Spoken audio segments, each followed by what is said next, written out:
Welcome back, cozy knights. Lower your swords and settle in. Tonight we are going somewhere cold and ancient and very, very deep. Pull your blanket a little closer, dim whatever light is still on in the room, and let the fire crackle in the background as we walk through the wildest, strangest, most quietly unsettling theories ever built around one of the greatest games ever made. 125 theories. Some are backed by hard lore and careful observation. Some live in that soft, hazy middle ground between evidence and imagination. A few are pure speculation, but are too beautifully constructed to ignore. Where something is a fan theory and not confirmed canon, I will tell you. And where the lore itself is strange enough to need no embellishment at all, I will simply let it breathe. Let's go. Section 1. The Dragon War, Ancient Skyrim, and the World Before You Arrived. There is a version of Skyrim that existed long before you stepped onto that execution wagon at Helgen. A version older than the standing stones, older than the first Draugr shuffling in the dark. A version where the sky was alive with things that should not exist, and the air above every mountain ridge shivered with power. This is where we begin. Theory 1. Alduin attacked Helgen on purpose but not to save you. The moment that opens the entire game is so perfectly timed that for years, players assumed it could not have been coincidence. Alduin descends precisely as the Imperial Executioner raises his axe over your neck. You live. The game begins. Here is the theory, and it has more lore support than you might think. Helgen sits at the base of the throat of the world, the exact location where ancient Nordic tongues used an elder scroll to banish Alduin through a hole in time. When Alduin was displaced forward into the Fourth Era, he did not arrive just anywhere in Tamriel. He arrived back near the wound in time that created his displacement. He emerged near Helgen. His attack was not calculated. It was disoriented and instinctive. A creature of immense power, suddenly wrenched back into a world that had aged thousands of years without him, reacting the only way a dragon of his nature knows how. He burned. But here is the secondary layer that makes this theory truly interesting. Some fans argue that Alduin may have sensed the Dragonborn's soul even then, that something in his ancient dragon perception flickered when he passed over the execution block. His dialogue, later in the game, when he finally addresses you directly at Kynesgrove, is tinged with a contempt that feels personal. He does not seem surprised that you exist. He dismisses you, which is a very specific kind of recognition. The most haunting version of this theory holds that Alduin kept you alive, because some part of him, perhaps some echo of the cosmic function he was created to serve, understood that the World Eater cannot be properly destroyed until the Dragonborn rises to oppose him. That the cycle requires both of you. That every Dragonborn who has ever lived has been, in a cosmic sense, the instrument of Alduin's defeat, and Alduin has always known this and hated it. Theory 2. The time wound warped Alduin's mind. This one is quieter, but worth sitting with. When the ancient Nords used the Elder Scroll at the throat of the world, they did not kill Alduin.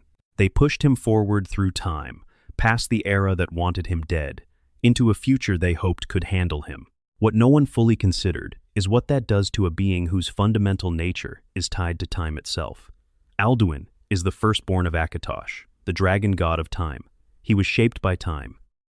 He was supposed to exist in a particular sequence of the world, fulfill his role as World Eater at the end of a cosmic cycle, and rest until the next one.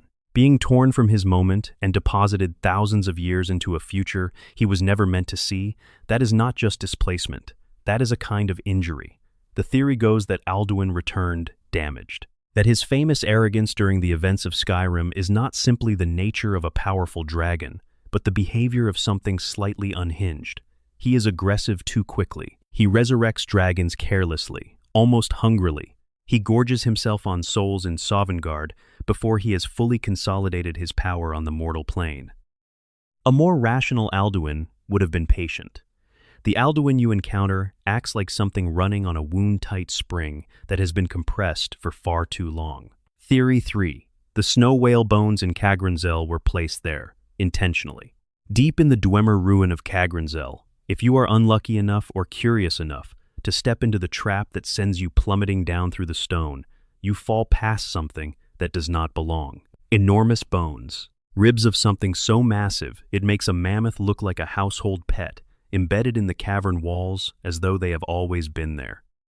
According to certain apocryphal Nordic texts, snow whales once flew above Skyrim's highest peaks.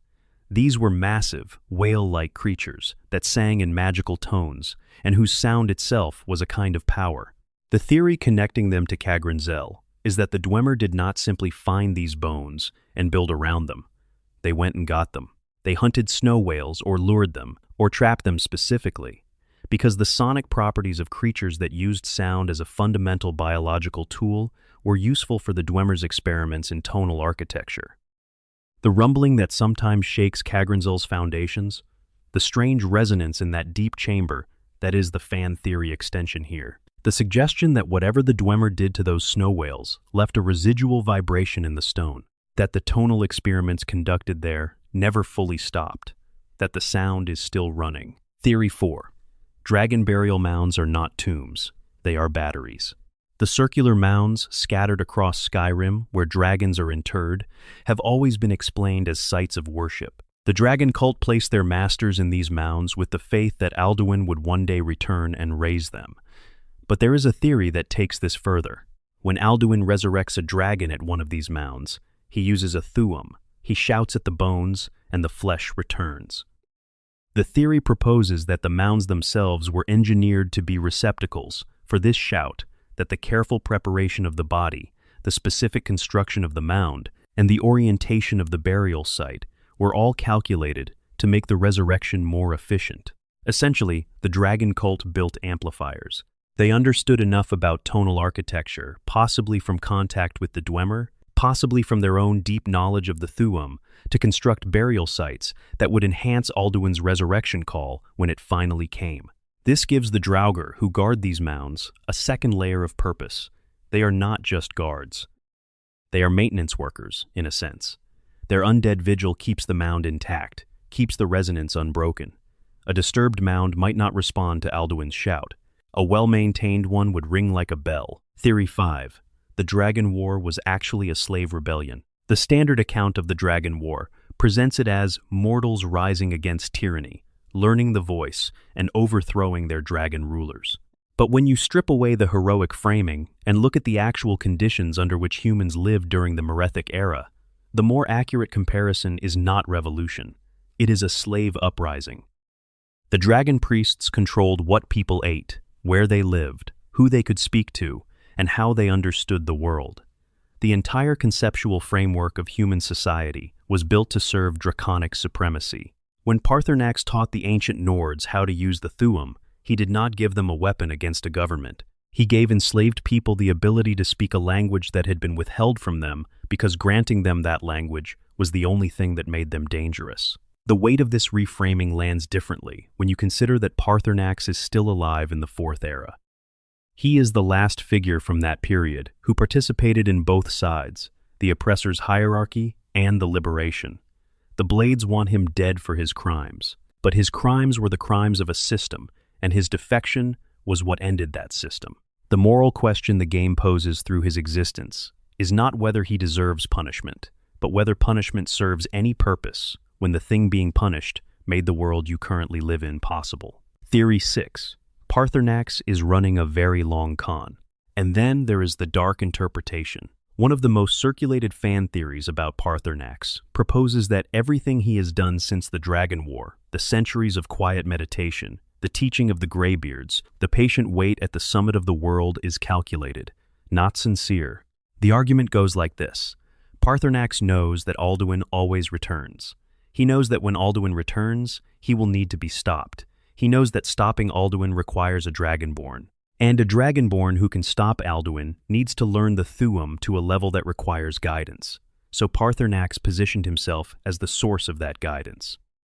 He created the Greybeards, the institution that will train the next Dragonborn, and he planted himself at the top of the hierarchy, accessible only to that Dragonborn, deeply trusted, seemingly humble. From this angle, everything Paarthurnax says about battling his draconic nature reads differently. His admission that he must constantly fight the urge to dominate is not vulnerability. It is the performance of vulnerability. He is not a reformed tyrant seeking peace. He is the most patient player in the room, who has arranged all the pieces of the board so that when the game reaches its climax, he is the one person the Dragonborn cannot afford to distrust. The lore does not confirm this, but it does not dismiss it either, and that ambiguity is exactly the point. Theory 7. The first Dragonborn was not Alessia. Most Elder Scrolls scholars point to Alessia as the first historically documented Dragonborn, the slave woman who led a rebellion against the Aelids and established the first human empire. She was blessed with dragon blood by the 8 divines.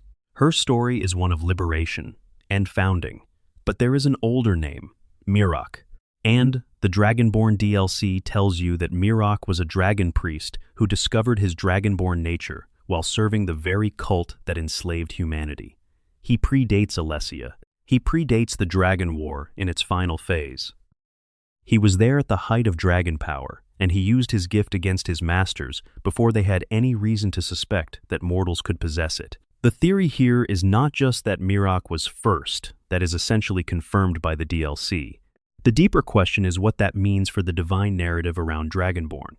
Alessia's Dragonborn status is framed as a divine gift for a righteous cause. If Mirok was first, and his discovery was an accident, or worse, was engineered by Hermaeus Mora, then Dragonborn is not an appointment. It is an occurrence, something that can happen to anyone when the circumstances align, which means the divine narrative around it is, at least partially, constructed after the fact. Theory 8. Every dragon Alduin resurrected was in terrible pain. This one sits quietly under the surface of the game and does not announce itself. When Alduin raises a dragon from its burial mound, the dragon that returns is not the dragon that died. It has been ash and bone for thousands of years. Its memories are fragmented.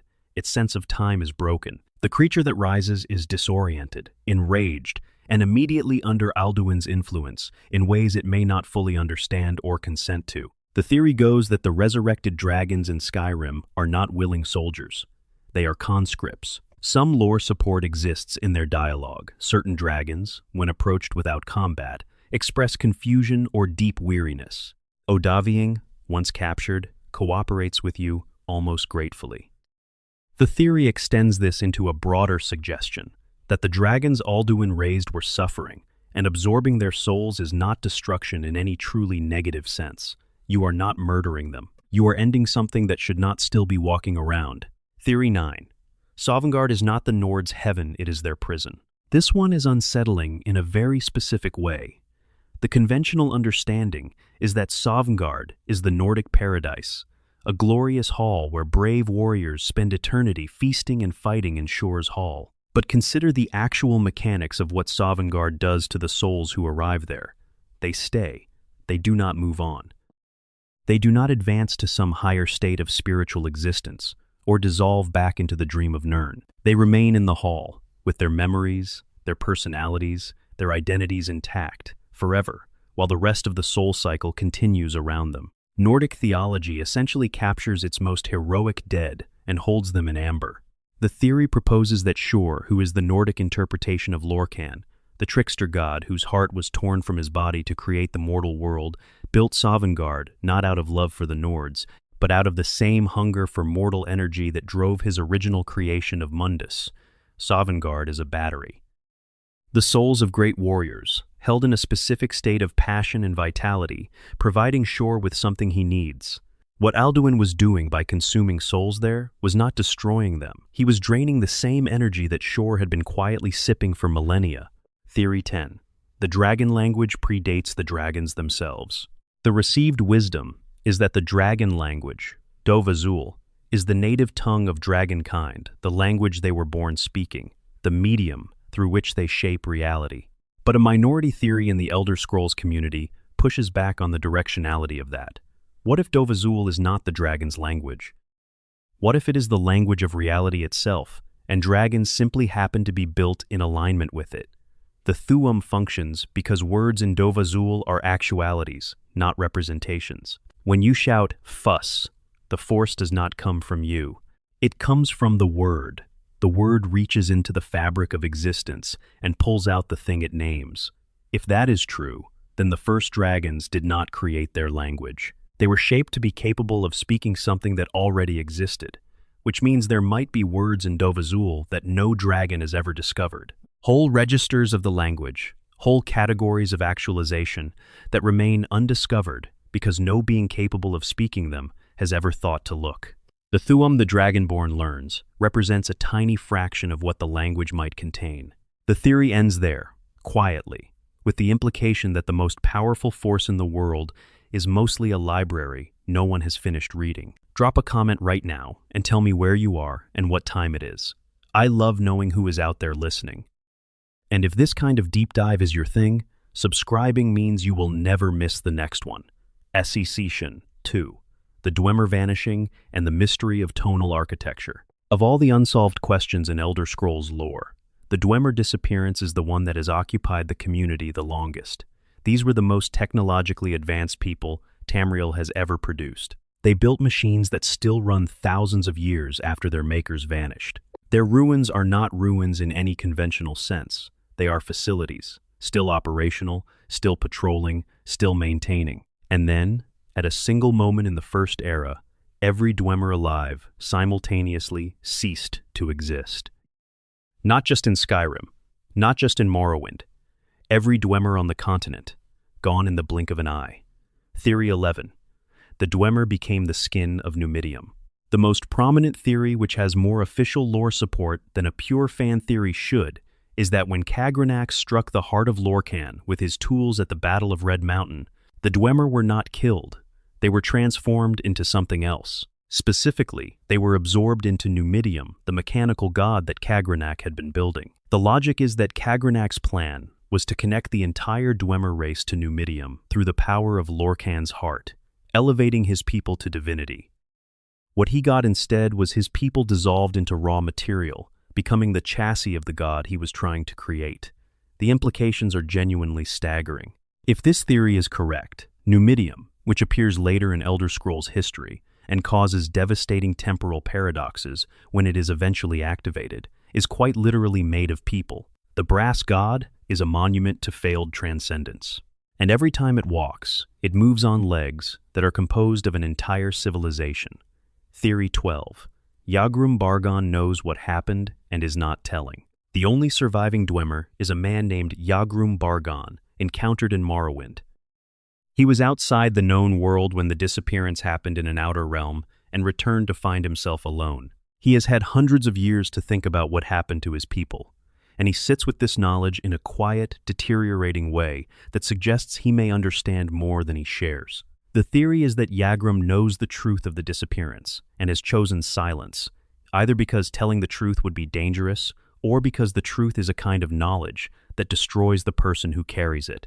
Hermaeus Mora's principle that certain information causes irreversible harm to the mind that contains it casts a long shadow here. If Yagrum sought out the truth and found it, he may be doing the rest of the world a service by keeping quiet. His physical deterioration from corpus disease is sometimes read as a symptom of exactly this kind of forbidden knowledge, slowly consuming the body that houses it. Theory 13. Dwemer automata are conscious. The centurions, spheres, and spiders that still patrol Dwemer, ruins thousands of years after their creators vanished, have been discussed by fans since Morrowind. They run on tonal architecture, sound-based manipulation of reality, with no apparent power source that anyone in the Fourth Era can identify. But the theory that gets explored less often is whether they are merely running a program, or whether they have developed something like awareness during the millennia they have spent alone. Consider the environment. These machines have been operating, without input, without maintenance, without new instructions, for upwards of 2,000 years. They have been patrolling the same corridors, responding to the same absence, in the quiet of ruins that no one living remembers being built. The theory suggests that a system complex enough to sustain itself across that span of time, through that much entropy, might gradually accumulate something that resembles a perspective. Not consciousness as mortals experience it, but a functional equivalent, a model of the environment sufficient to navigate it, a record of repeated experience sufficient to generate behavioral patterns, a kind of cold, mechanical grief for the absence of the people they were built to serve. The Centurions do not just fight, they search, they patrol. They go through the motions of purpose in a world where their purpose is permanently suspended. That is not just programming. That looks, from a certain angle, like mourning. Theory 14, the Dwemer, were trying to steal Lorkhan's role. In Elder Scrolls cosmology, Lorkhan is the dead god whose sacrifice, or crime, depending on the theology, created the mortal world. His heart, torn from his body by the other gods, was embedded in the volcano of Red Mountain and became a source of enormous divine power. Kagranak's plan with Numidium was not simply to build a mechanical god. The theory goes deeper. He was trying to usurp Lorkhan's function. Lorkhan's role in the cosmic order is as the organizing principle of mortality, the force that imposed individual existence on beings who might otherwise dissolve back into undifferentiated divine essence. If Kagranak connected the Dwemer to Lorkhan's heart and successfully elevated them to divinity, he would have been replacing the dead god's function with his own people. The Dwemer would have become the new organizing principle of the mortal world. They would not have just become gods, they would have become the gods whose existence made existence itself meaningful. What went wrong is therefore not a technical failure, it is a metaphysical rejection. The universe already has a principle of mortality. You cannot replace it by building a machine. The heart of Lorkhan is not a power source you can tap. It is a wound that the world organized itself around. Cutting into it with engineering tools collapses the structure, and the Dwemer fell through the hole they created. Theory 15. Arniel Gain's shade confirms the Dwemer survived in some state. When the College of Winterhold mage Arniel Gain attempts to recreate Kagranak's ritual using a soul gem instead of Lorkhan's heart, he disappears instantly, gone, exactly as the Dwemer went. Later in the game, under specific conditions, his shade sometimes appears to assist the Dragonborn in combat, a transparent, spectral echo of the man who vanished. This is not just a bittersweet postscript to his questline. The theory treats it as evidence. If Arniel's shade can manifest and interact with the world, then whatever state he exists in is not non-existence. He is somewhere. He is aware enough to recognize the Dragonborn and choose to help. The theory extends this to the Dwemer themselves. If Arniel's recreation of the event placed him in the same state as the Dwemer, then the Dwemer are not dead. They are in the same condition that Arniel is in a liminal existence, a state between the mortal world and something else, aware and possibly communicating with each other in ways no living person can detect. This interpretation makes the empty ruins of Dwemer civilization profoundly lonely. Not abandoned spaces where a dead culture left behind their machines. Spaces where the builders still exist, adjacent to their own work, unable to touch it. Theory 16. Dwemer tonal architecture was reverse-engineered dragon speech. The connection between Dwemer tonal architecture and the Thuum has been discussed in academic Elder Scrolls circles for years. Both operate on the principle that sound can reshape reality. Both produce effects that appear magical but are, in their native framework, technical or linguistic. Both predate what most of Tamriel would recognize as conventional magic. The theory is that the Dwemer, in their earliest period, encountered dragons or dragon priests, and recognized that the Thuum represented an achievement they wanted to replicate through engineering rather than inheritance.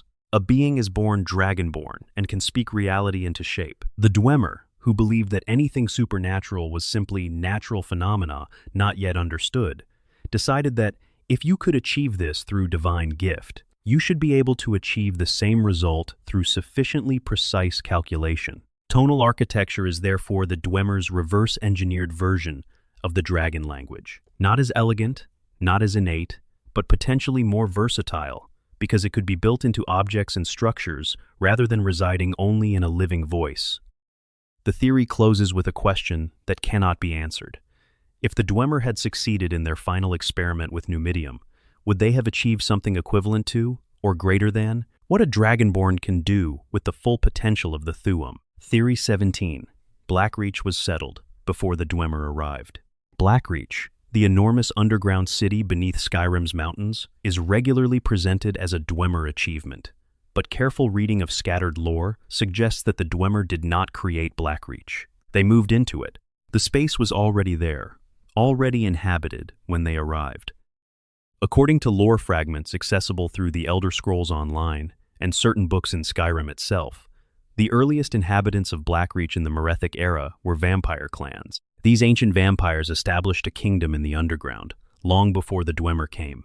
When the Dwemer arrived and began expanding into the cavern, they either displaced or absorbed these original inhabitants. The glowing mushrooms, the artificial sun, the vast open spaces, none of these are explicitly Dwemer in origin. The theory holds that the Dwemer found a cathedral and renovated it, and the cathedral's original builders are still down there in the deepest parts that Dwemer roads never reached. The presence of Volthariel, the dragon who lives in Blackreach, deep underground, awakened only by a specific shout, fits this. A creature of the sky, living beneath the earth, in a space that predates the architecture surrounding it. Something remained when the original inhabitants left, or were driven out, and that something has been down there long enough that even the Dwemer, with all their knowledge, apparently left it alone. Theory 18. The lexicon contains Dwemer memories. Septimus Cygnus, the ancient and quietly unraveling scholar found in an ice cave north of the College of Winterhold, has spent his life studying a Dwemer lexicon, a device shaped like a crystalline cube that contains, in some form, Dwemer knowledge. When the Dragonborn retrieves this device and the inscribed Elder Scroll for him, Septimus describes the lexicon as containing information that could rewrite human understanding of the Dwemer. The theory takes the lexicon's established property that it can transfer knowledge directly into the user's mind and asks what kind of knowledge the Dwemer would have stored in a device like this. The perk you gain from transcribing it, Ancient Knowledge, increases your smithing and armor abilities with Dwemer equipment. That is the game's mechanical expression of it. But the theory goes further. What if the lexicon contains not just engineering specifications, but the experiential memory of Dwemer craftsmen? Not just how to make something, but the sensory experience of making it. The weight of the hammer, the quality of the light in the workshop, the specific satisfaction of a joint made perfectly. If that is true, then the Ancient Knowledge perk represents something genuinely strange, a living person carrying the remembered experience of a Dwemer artisan who has been gone for 2,000 years. A ghost, not in the halls of a ruin, but in the neural architecture of the person who picked up the lexicon. Theory 19. The Dwemer could not feel the void. This one is metaphysical in a way that requires a moment to settle. The Dwemer are famously the only race in Tamriel that did not worship the divines or the Daedric princes. They had no religion in any functional sense. Their scholarship treated gods as either natural phenomena or fabrications, and their philosophy held that transcendence was a technical problem to be solved rather than a spiritual state to be achieved. The theory proposes that this was not cynicism or arrogance. It was a genuine perceptual difference. The Dwemer could not feel Sithis the void, the primal entropy that underlies everything, and that every other race in Tamriel registers on some instinctive level. They could not feel the pull toward the divine. They experienced the universe as a purely mechanical system without any of the background spiritual resonance that other races describe. This would explain why Kagranak approached the heart of Lorkhan as an engineering problem. He was not being arrogant. He genuinely did not experience the heart as sacred. He experienced it as the most powerful energy source he had ever encountered, and he designed tools accordingly. The tragedy is not that he was reckless with something holy. It is that he was reckless with something he had no capacity to feel was holy, and the universe responded in kind. Theory 20. Dwemer ruins are still growing. Maintenance. That is the word that unlocks this theory. The automatons in Dwemer ruins are not just patrolling. Some players and lore researchers have noted that certain Dwemer structures appear to have continued developing after the disappearance. Pipes extending slightly further than architectural need would require, machinery configurations that differ between visits, slight variations in ruin layouts between game versions that might not all be explained by developer updates. The theory, which sits firmly in fan speculation territory, is that the Dwemer ruins are maintaining themselves at a level beyond simple preservation, that the tonal architecture baked into every wall and floor is not just sustaining the structure, but very slowly, across centuries, continuing the work the Dwemer were doing. That the ruins are, in some measure, still being built. That somewhere in the deep logic of the machinery, a program is running that the Dwemer left behind deliberately an instruction to continue, to expand, to wait. not for their masters to return, but for something else, something their calculations told them was coming. Theory 21. The Falmer were already fading before the betrayal. The Snow Elves, who sought refuge with the Dwemer and were enslaved and blinded, represent one of Tamriel's greatest recorded tragedies. The standard account attributes their transformation into the feral creatures players encounter in Skyrim entirely to the Dwemer's betrayal, the poisoned fungi that stole their sight, and eventually their minds across generations. But a minority theory suggests the process was already underway. The Snow Elves, who fled to the Dwemer, were the survivors of a catastrophic defeat. They had watched their civilization collapse, their cities burned, their people slaughtered by Wisegramor's forces. They arrived underground, already traumatized, already fractured, already beginning the long psychological process of a people who have lost everything. The Dwemer's cruelty accelerated and formalized something that might, under different circumstances, have taken longer to manifest. The theory is not exculpatory. The deliberate blinding was an atrocity, regardless of anything that preceded it.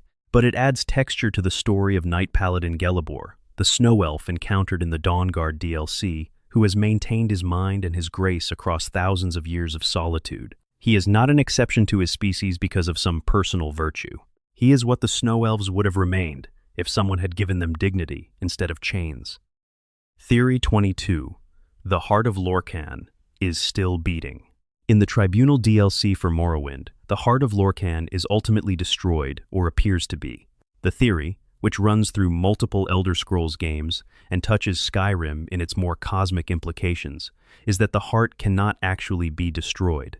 Lorkhan's sacrifice, willing or unwilling, depending on who you ask, was the foundation of the mortal world. His heart is the literal anchor of Mundus. Destroying the anchor does not free the ship. It just means the anchor is invisible. The theory holds that the heart still exists, somewhere, in some form that even the divines cannot fully locate or quantify. That the Dwemer were not just trying to tap a power source, they were trying to access the fundamental structure of mortal existence, and that whatever they did at the Battle of Red Mountain did not destroy or harness that structure.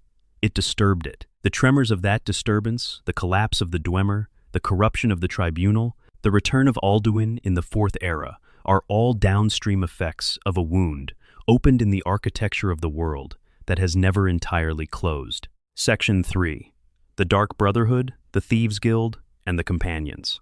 Skyrim's faction questlines are some of the most carefully crafted pieces of environmental storytelling in the game, but even the most dedicated players tend to experience them as narrative puzzles to be solved, rather than systems with their own internal logic, history, and unresolved questions. That internal logic is where the best theories live. Theory 23. Sithis is not a Daedric prince.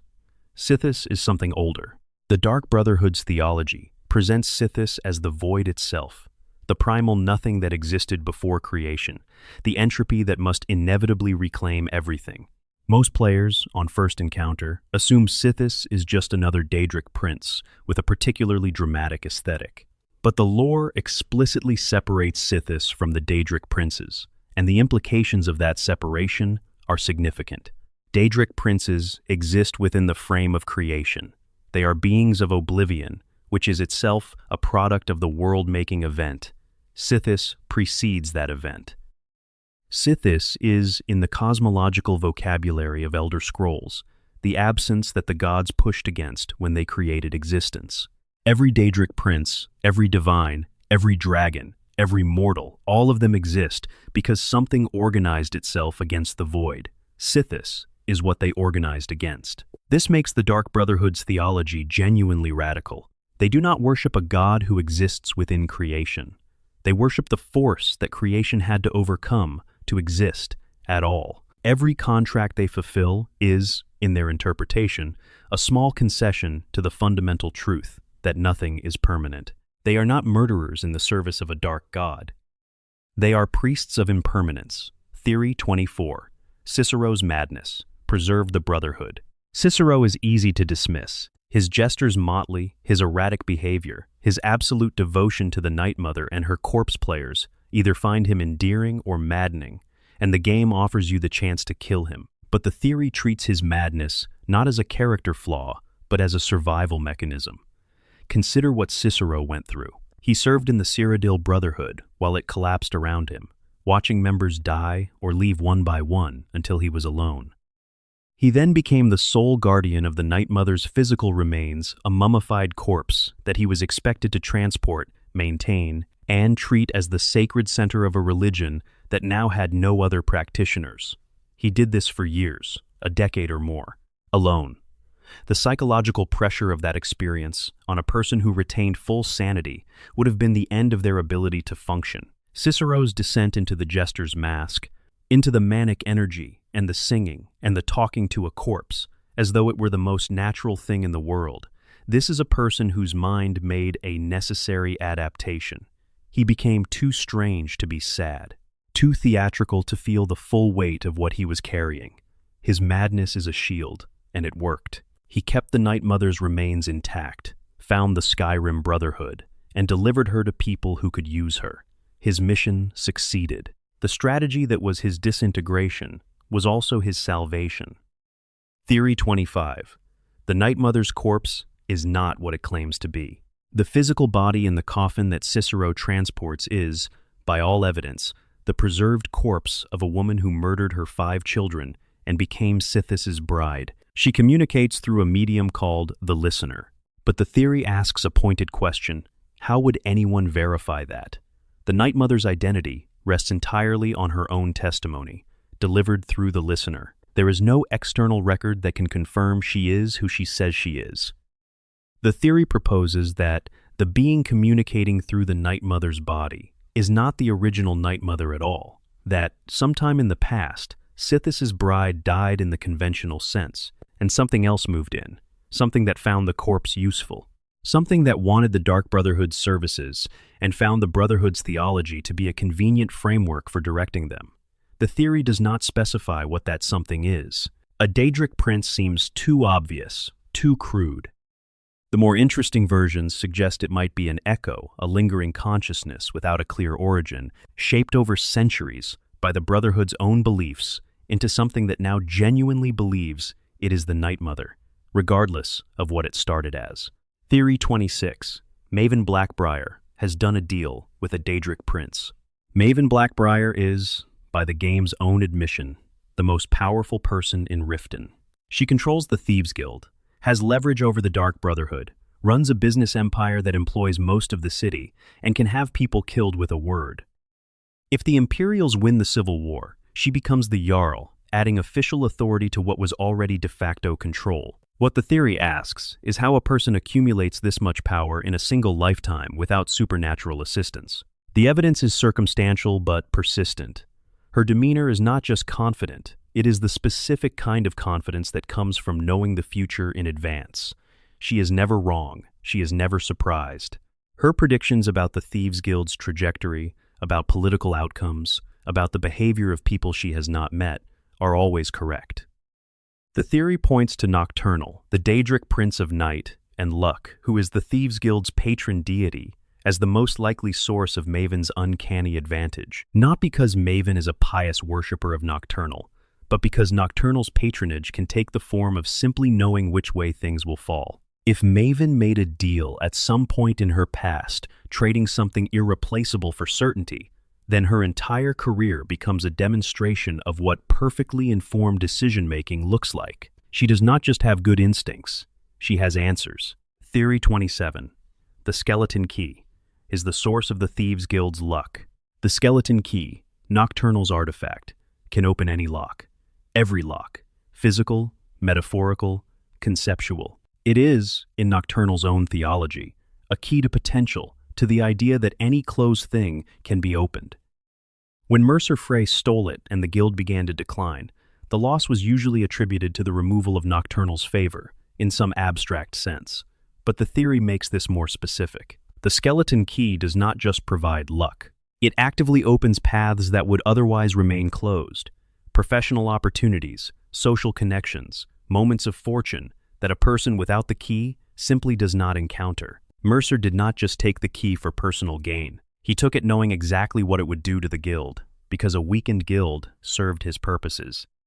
The theory frames Mercer not as a greedy thief who got carried away, but as a deliberate saboteur who understood Nocturnal's theology at a level none of his colleagues did, and used that understanding as a weapon against the institution he was supposed to protect.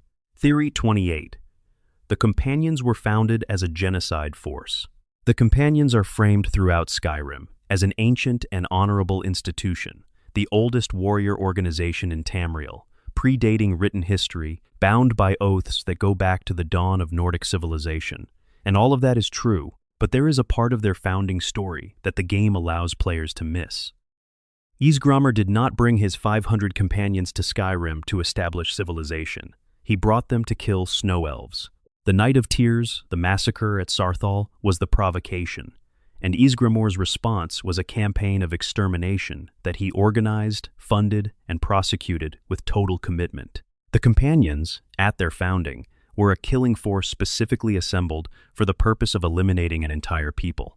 The modern Companions have evolved dramatically from this origin. Their neutrality, their honor codes, their refusal to engage with political causes, these are, the theory suggests, partly a compensatory behavior, an institutional guilt response. The organization that began by serving a genocide became an organization obsessed with codes of honor because the alternative was acknowledging what it was built on. The Harbinger title, the Skyforge, the Jorvasker, all of it traces back to men who came to Skyrim with the specific purpose of making sure no snow elf survived to tell their side of the story. Theory 29. The beast blood in the circle is not Hircine's original curse.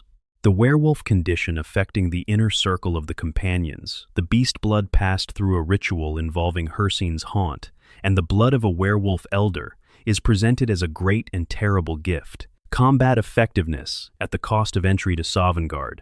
But the theory questions whether this is the original form of the condition. Hircine's original gift of lycanthropy, as described in older Elder Scrolls texts, was given to hunters freely, as a reward for exceptional skill in the hunt. It was not a curse. It was not a moral compromise. The wolf transformation was a form of spiritual elevation, emerging with the primal hunt. What the Companions practice, passed down through a ritual of blood drinking, is a degraded form of this. Something that has been transmitted so many times, altered by so many hosts, that it no longer resembles what Hircine originally gave. The theory's most interesting implication is that the cure, the quest to cleanse the beast blood, would not have been necessary if the Companions had received the original form of the gift rather than this. Copy of a copy version. Kodlak's distress, his fear for his soul, his desperate research into a cure, these are symptoms of the degradation. A man given Hircine's true gift would have had no reason to fear his afterlife, because the original condition came with divine protection built in. Theory 30. The Thieves' Guild's shadow marks form a map. The shadow marks, scattered throughout Skyrim, carved near buildings and locations to communicate between guild members, using a symbolic language invisible to outsiders, are individually well documented. The symbol for a safe house, a cache of valuables, danger, an exit route, already looted. Players who find the guide can decode them and use them practically. The theory takes a step back and asks whether the marks, taken as a whole, form something larger than a series of individual communications. Whether the complete network of marks across every major city, mapped and overlaid, describes not just a distribution of information, but a strategic picture, a comprehensive intelligence portrait of Skyrim's power structure, as the Thieves' Guild understands it. If you plotted every shadow mark on a physical map of Skyrim, the theory suggests, you would see something close to a second nervous system running beneath the surface of political Skyrim. Every seat of power, every trade route, every point of leverage, marked and tracked, accomplished by an organization that maintains deliberate invisibility. The guild does not just steal, it knows. And what it knows, laid out in stone symbols across the entire province, is the blueprint of how Skyrim actually works. Theory 31. Nocturnal's Trinity of Shadows serves a function nobody understands. The Nightingale Covenant requires 3 agents at all times, the 3 who maintain Nocturnal's power at the Twilight Sepulchre: Carlia, Brynjolf, the Dragonborn. The Covenant binds their souls to Nocturnal's service after death, making them Evergloam bound, required to serve as shadows in Nocturnal's realm forever. The theory asks why 3. Why is the specific number important? What happens if there are fewer than 3? And what happens, more significantly, if there are more? The structure of the covenant, the specific language of the binding, the layout of the sepulchre itself, with its 3 distinct stations, all of this suggests a very deliberate design. Not just a pact, but a mechanism. The theory proposes that the Trinity of Shadows is actually a magical engine of some kind. That 3 souls bound to Nocturnal in this specific configuration generate, maintain, or amplify some property of the divine that Nocturnal requires. Not worship Nocturnal is not a god who needs or particularly wants worship, something else, some functional output that 3 bound agents in 3 specific positions can produce that one agent alone cannot. The theory never arrives at a definitive answer for what that output is. It just insists, quietly, that the number was never arbitrary. Theory 32. Babette is the Brotherhood's most important member. Babette is a child vampire who has been alive for around 300 years, spending her time in the Brotherhood because it suits her particular hunting style and because the organization is sophisticated enough to appreciate what she brings to it. She presents herself as the group's alchemist, and she is genuinely excellent at that. But the theory argues she is much more important to the Brotherhood's survival than anyone acknowledges. A 300-year-old vampire who has watched empires rise and fall, who remembers the Brotherhood when it was at its height, who has seen the organization collapse and reform multiple times. This is the institutional memory of the Dark Brotherhood, not the Night Mother, whose consciousness may or may not be authentic. Babette. She knows which contracts went wrong and why. She knows which families have been touched by the Brotherhood's work and might seek revenge. She knows the political landscape of Skyrim at a level that people who have only lived through one era of it cannot match. The theory suggests that Babette has quietly kept the Brotherhood alive during its most difficult periods, not through any grand act, but through continuous, patient information management. She has guided contracts toward the ones with fewer complications. She has pointed the organization away from targets whose deaths would have triggered responses the Brotherhood couldn't handle. She has been the hidden, stabilizing force that every other member credits to something more dramatic. She is 300 years old and she looks like a child, and both of those facts are central to why it works. Section 4. The Greybeards, the Thuum, and the Throat of the World. High Hrothgar sits at 7,000 steps on the side of Skyrim's tallest mountain, and the beings who live there have spent centuries cultivating a specific kind of stillness. They are, by almost any measure, among the most powerful entities in the game, and yet they say almost nothing. The silence is not absence. The silence is the point. Theory 33. The Greybeards chose to age deliberately. Nordic religion reserves Sovngarde for those who die in battle. A warrior who dies in bed, in old age, is not guaranteed the glorious afterlife. The Greybeards' name refers to their gray beards, a sign of great age, of having lived long enough that their bodies have begun the visible work of decline. This is unusual for warriors, in a culture that usually dies fighting. The theory, grounded in one of the most thoughtful fan readings of Skyrim's Nordic theology, proposes that the Greybeards chose their sacrifice knowingly. They chose to grow old, to die slowly and peacefully, to forego the warrior's death in Sovngarde, because their commitment to the way of the voice required permanent meditation and study that could not be accomplished on a battlefield. They gave up their chance at a glorious afterlife to spend their years in service to the correct use of the most powerful force in the world. Jürgen Windcaller, the founder of the Way of the Voice, established this sacrifice. He was himself a great warrior tongue, but after the defeat of the Nordic tongues at the Battle of Red Mountain, he retreated from that identity entirely. He meditated for 7 years and emerged with a philosophy that reoriented the Thuum from weapon to worship. The Greybeards who followed him were making the same choice he made, setting aside immortality through battle in favor of something they believed mattered more. Theory 34. Arngeir is lying to protect Paarthurnax.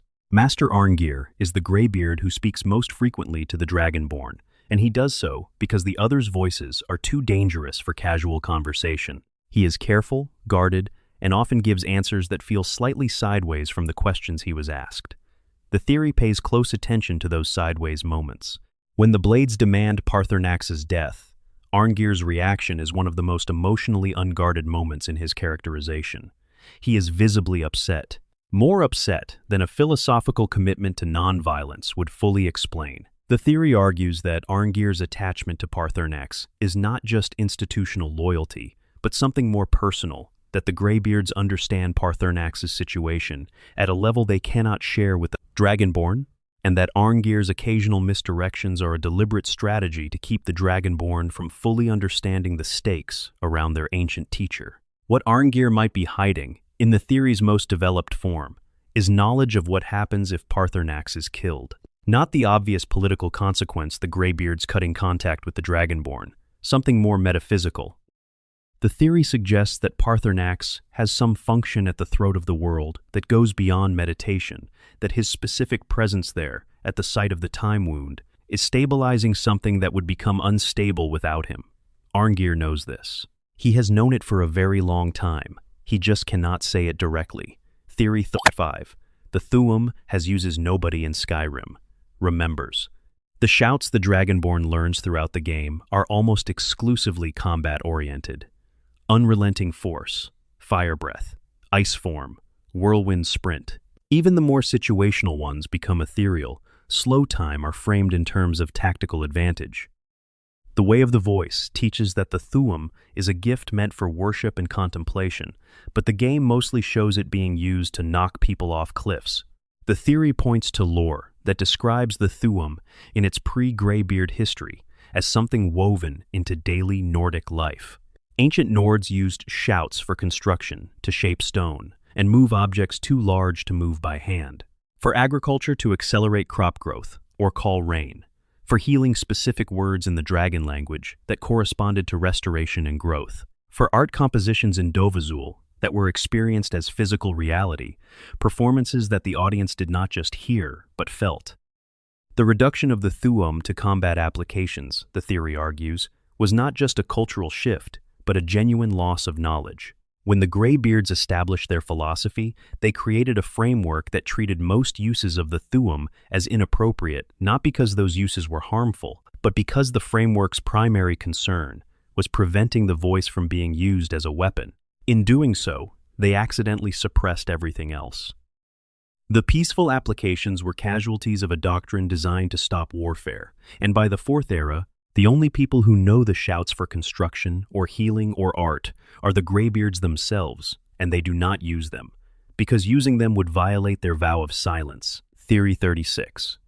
The Elder Scroll at the throat of the world has been reading the future the entire time. Elder Scrolls, the physical objects, the paradoxical texts that exist outside of time, are, in the game's cosmology, records of events that have happened, are happening, and will happen, written in a language that mortal minds cannot fully parse.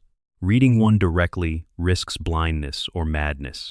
Reading one in the right context, at the right time, allows you to witness specific historical events. The Elder Scroll, that the ancient Nords used to banish Alduin, was left at the throat of the world. It has been there for thousands of years. The theory proposes that it has been actively doing something during those millennia, not waiting passively, but observing. Elder Scrolls do not just record. They exist in a state of temporal omniscience. That means the scroll at the throat of the world has always known that you were going to pick it up. It has always known what you were going to see when you read it. It has always known the outcome of the event it was used for. The unsettling implication is that the Elder Scroll is not a tool the Dragonborn uses to win. The Elder Scroll is the author of the Dragonborn's victory. By existing at the throat of the world and allowing itself to be found at the exact moment it was needed, the scroll was not responding to events, it was shaping them. Theory 37. The time wound is getting larger. The time wound, the hole in the fabric of time created when Alduin was banished, is located at the summit of the throat of the world and is described as a specific, bounded anomaly. The magical cold there, the snow that never melts, the temporal weirdness that allows the Dragonborn to witness the ancient banishment, these are presented as contained symptoms of a contained wound. The theory proposes that the wound is not contained, that it has been slowly expanding since it was created, influencing more and more of the mountain's environment, reaching further down the slopes with each passing year. The Greybeards are at High Hrothgar, not the summit, partly because being too close to the wound for extended periods has effects that even they cannot fully counteract. The snow that never melts is not a fixed circle at the peak. It is a perimeter, and the perimeter is growing. If the theory is correct, the wound that the ancient Nords opened to save their world from Alduin has been doing quiet damage to the geography of Skyrim for thousands of years. The defeat of Alduin in Sovngarde seals the wound somewhat. The specific danger Alduin represented is removed, but the wound itself, the hole in time, remains open, and the snow keeps falling. Theory 38. Odahviing respected the Dragonborn before they captured him. When you bait Odahviing into Whiterun's Dragon's Reach, he is genuinely surprised at the trap. He did not expect to be captured.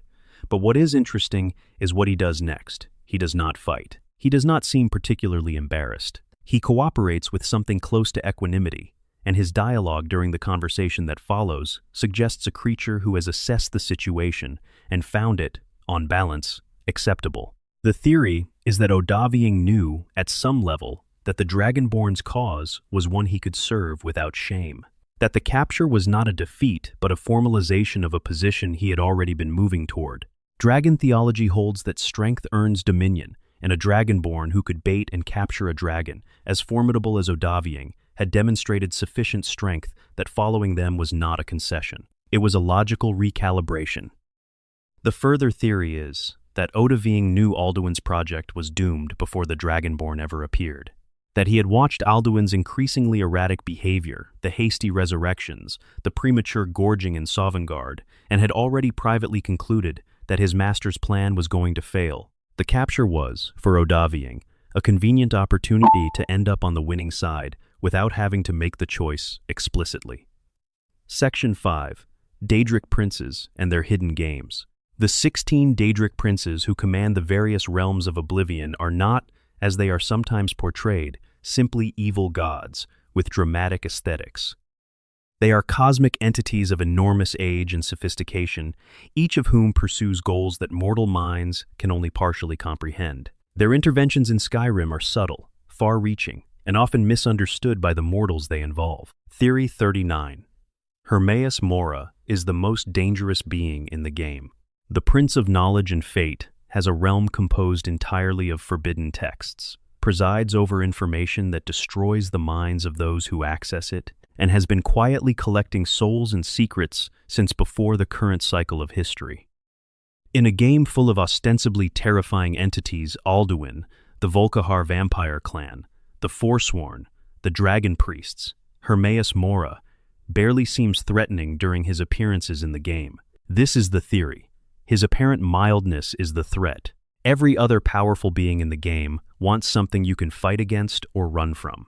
Mora wants knowledge. Specifically, he wants the knowledge that you contain, your experiences, your perspective, your particular way of moving through the world. He acquires this, over long periods of time, by giving people exactly what they ask for. The Black Books in Dragonborn contain genuine power. Reading them grants abilities that nothing else in the game provides.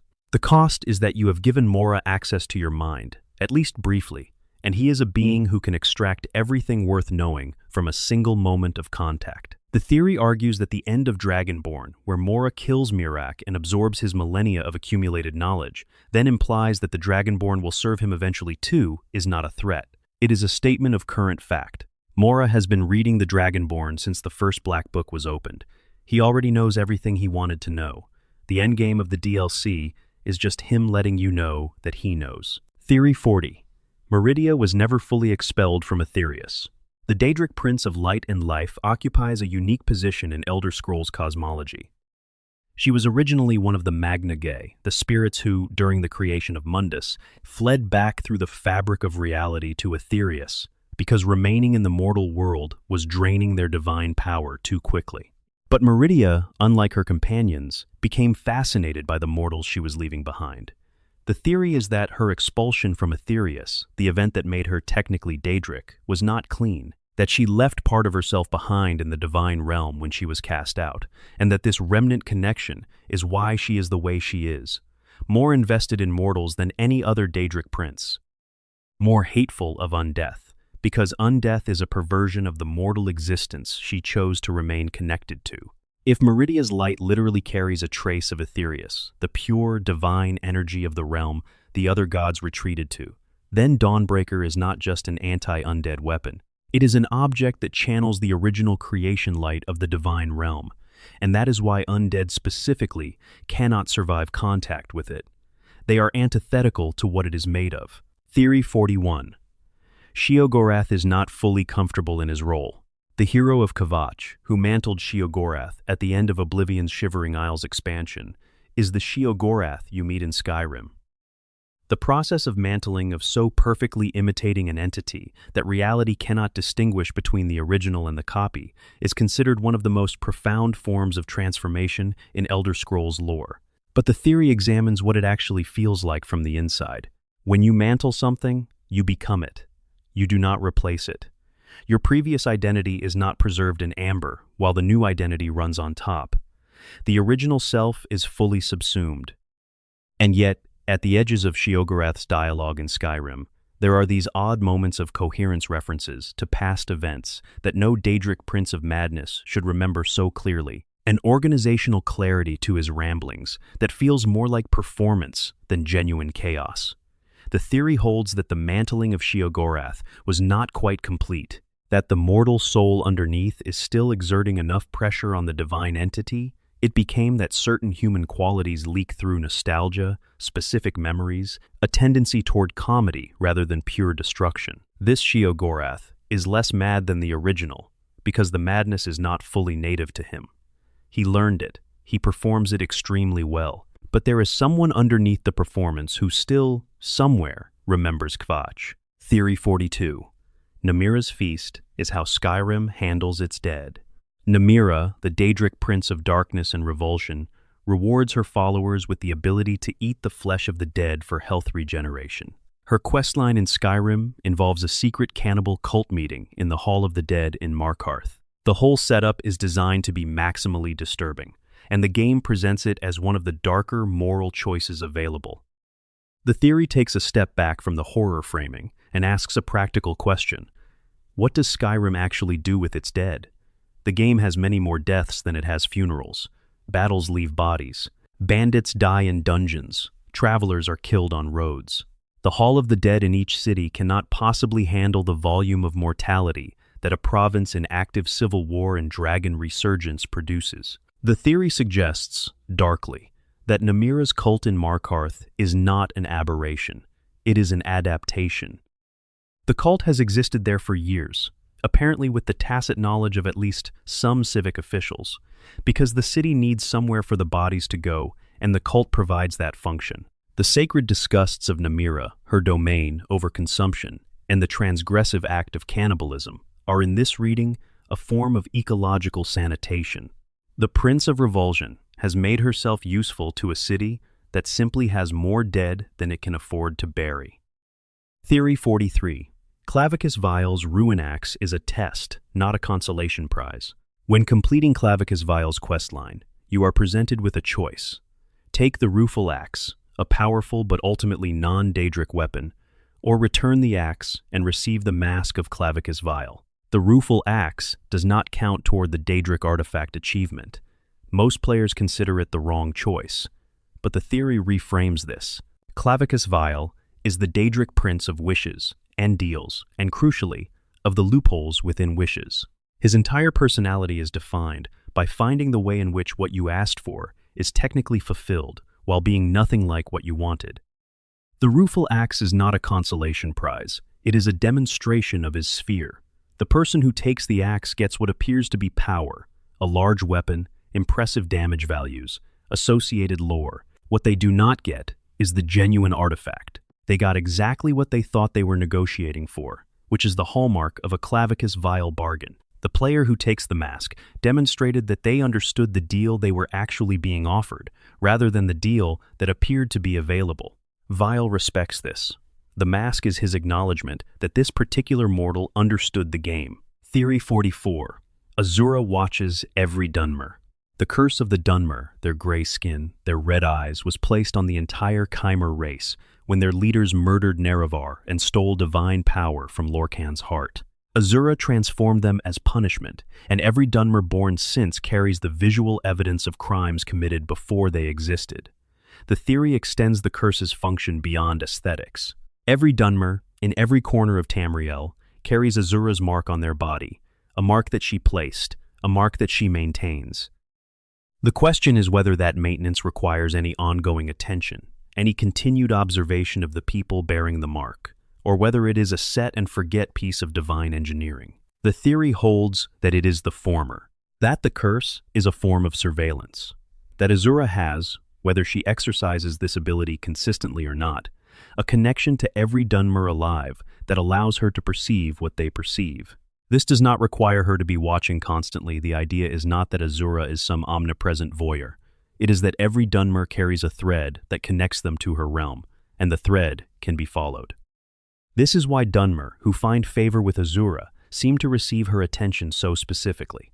She does not select them at random. She already knows them. Theory 45. Sanguine is the most honest. Daedric Prince. Sanguine, the Daedric Prince of debauchery and excess, is encountered in a quest line that begins with a drinking contest and ends with recovering from a magical blackout caused by him. The whole interaction is played for comedy. He is presented as the most frivolous of the princes, the least threatening, the one who just wants everyone to relax and have a good time. The theory argues that this makes him, paradoxically, the most honest of the Daedric princes. His sphere is indulgence, the genuine pleasures of the mortal condition. He does not demand philosophical service or spiritual sacrifice or the murder of loved ones. He wants mortals to enjoy what mortality offers.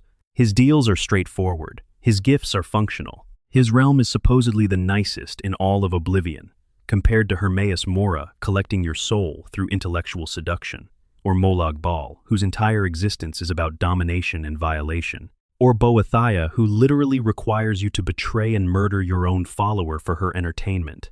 Sanguine, asking you to drink too much and wake up in a stranger's pigsty is, in context, almost sweet.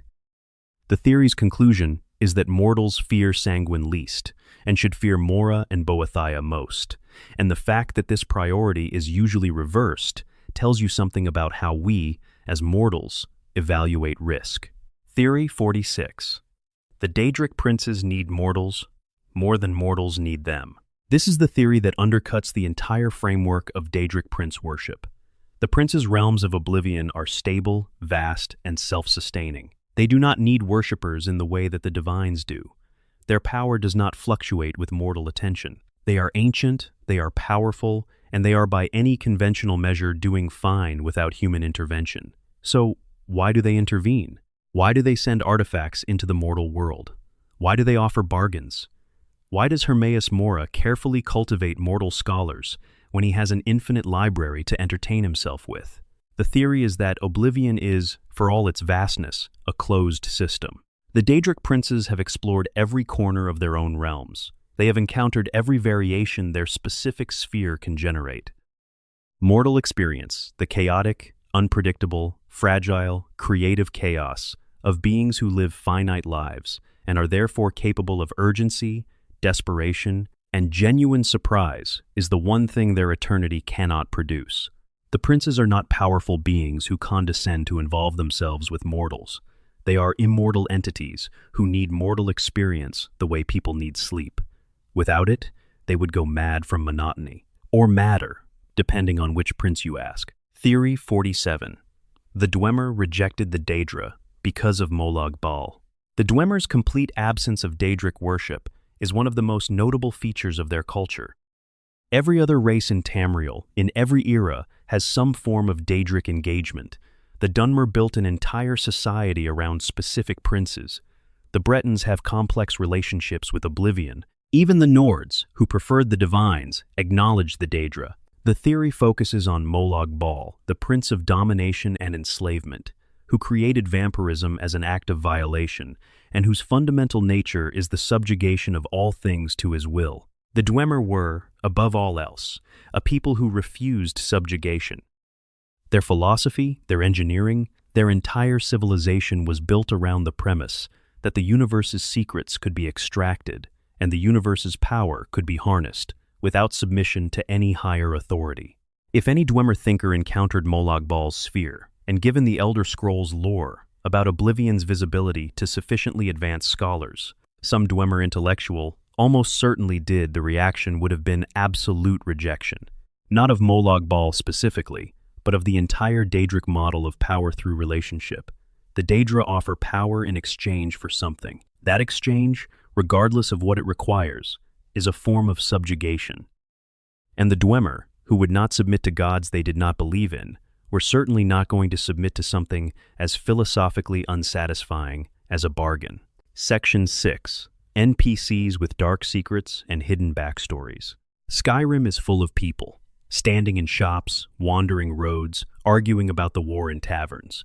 Most of them have 40 lines of dialogue at best.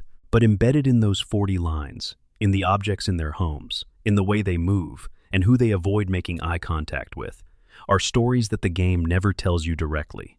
You have to find them. Theory 48. Rorikstead is a Daedric cult and has been for generations. Rorikstead is, on the surface, one of Skyrim's more pleasant small settlements. A quiet farming village west of Whiterun, proud of its fertile soil, populated by friendly enough residents who will tell you that they work hard and are blessed by the gods. Everything in Rorikstead is fine, except in the houses of Rorikstead, every single one, you find an unusual number of soul gems. Farmers do not use soul gems. Soul gems are for enchanters, for mages, for people engaged in practices that the average agricultural household has no business being involved in. In Rorik's Manor, the village healer Juan Manette owns exactly one book, one. Its title is Spirit of the Daedra, a text about how Daedric princes harvest mortal souls. 3 copies of this book exist in all of Skyrim, one in the College of Winterhold, one in Hermaeus Mora's realm of Apocrypha, and this one in a healer's home in a farming village, tucked away as though hidden. The women of Rorikstead keep dying. Multiple mothers have died in childbirth in this village, despite the presence of a healer who, by his own account and reputation, is quite good.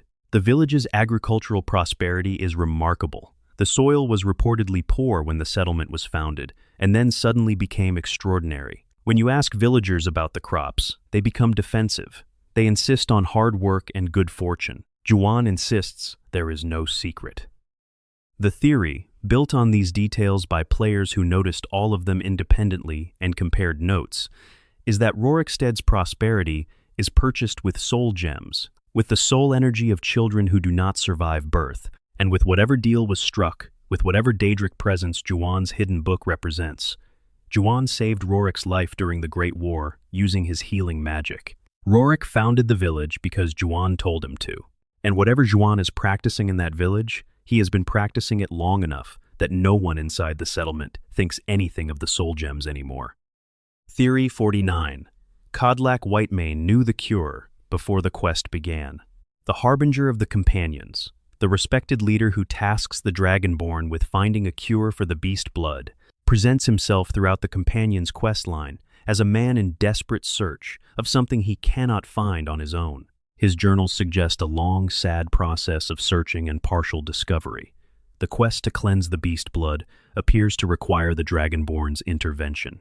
The theory asks whether Kodlak already knew, whether he had found the answer that a witch's head must be brought to the companion's own forge, the ancient Sky Forge, and burned there in a specific way long before the Dragonborn arrived, and whether he chose not to act on this knowledge until the Dragonborn was present, because he knew he would not survive the confrontation that finding the cure required. Kodlak's death at the hands of the Silver Hand, which triggers the quest to complete his work, comes at a very convenient moment after he has shared enough of his research with the Dragonborn that they can complete it, but before he has to undertake the dangerous final step himself.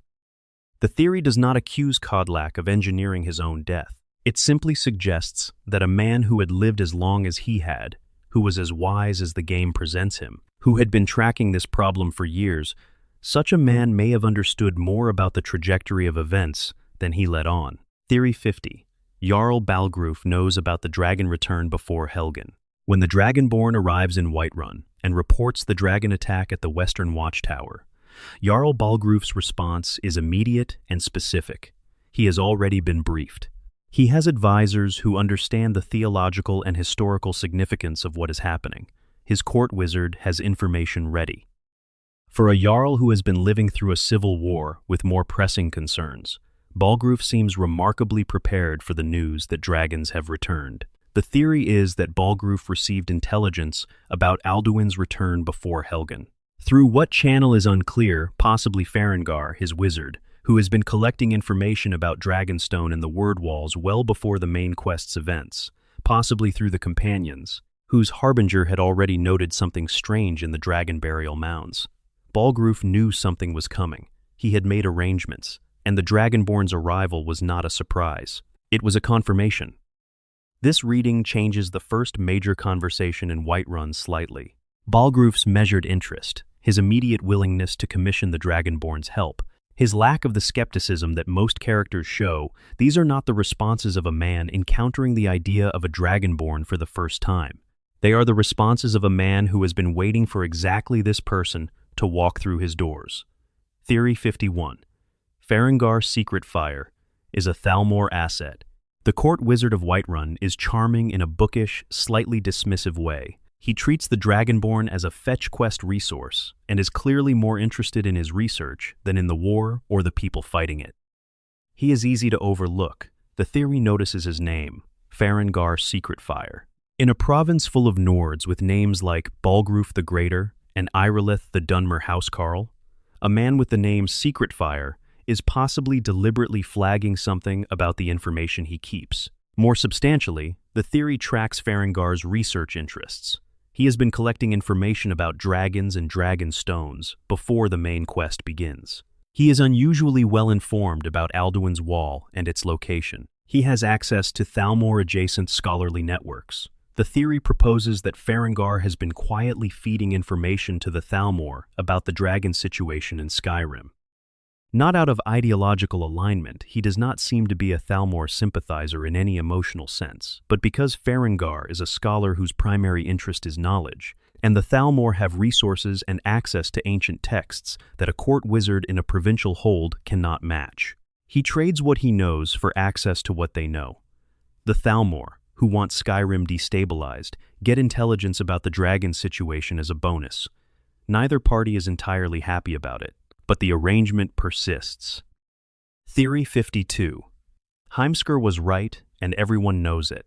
Heimskr, the Talos priest who shouts his sermons in Whiterun's market to the evident irritation of everyone around him, is presented as the comic relief of Skyrim's civil religious conflict. He is relentless, he is loud, he is there every single time you pass through the market, and his arguments loop on themselves.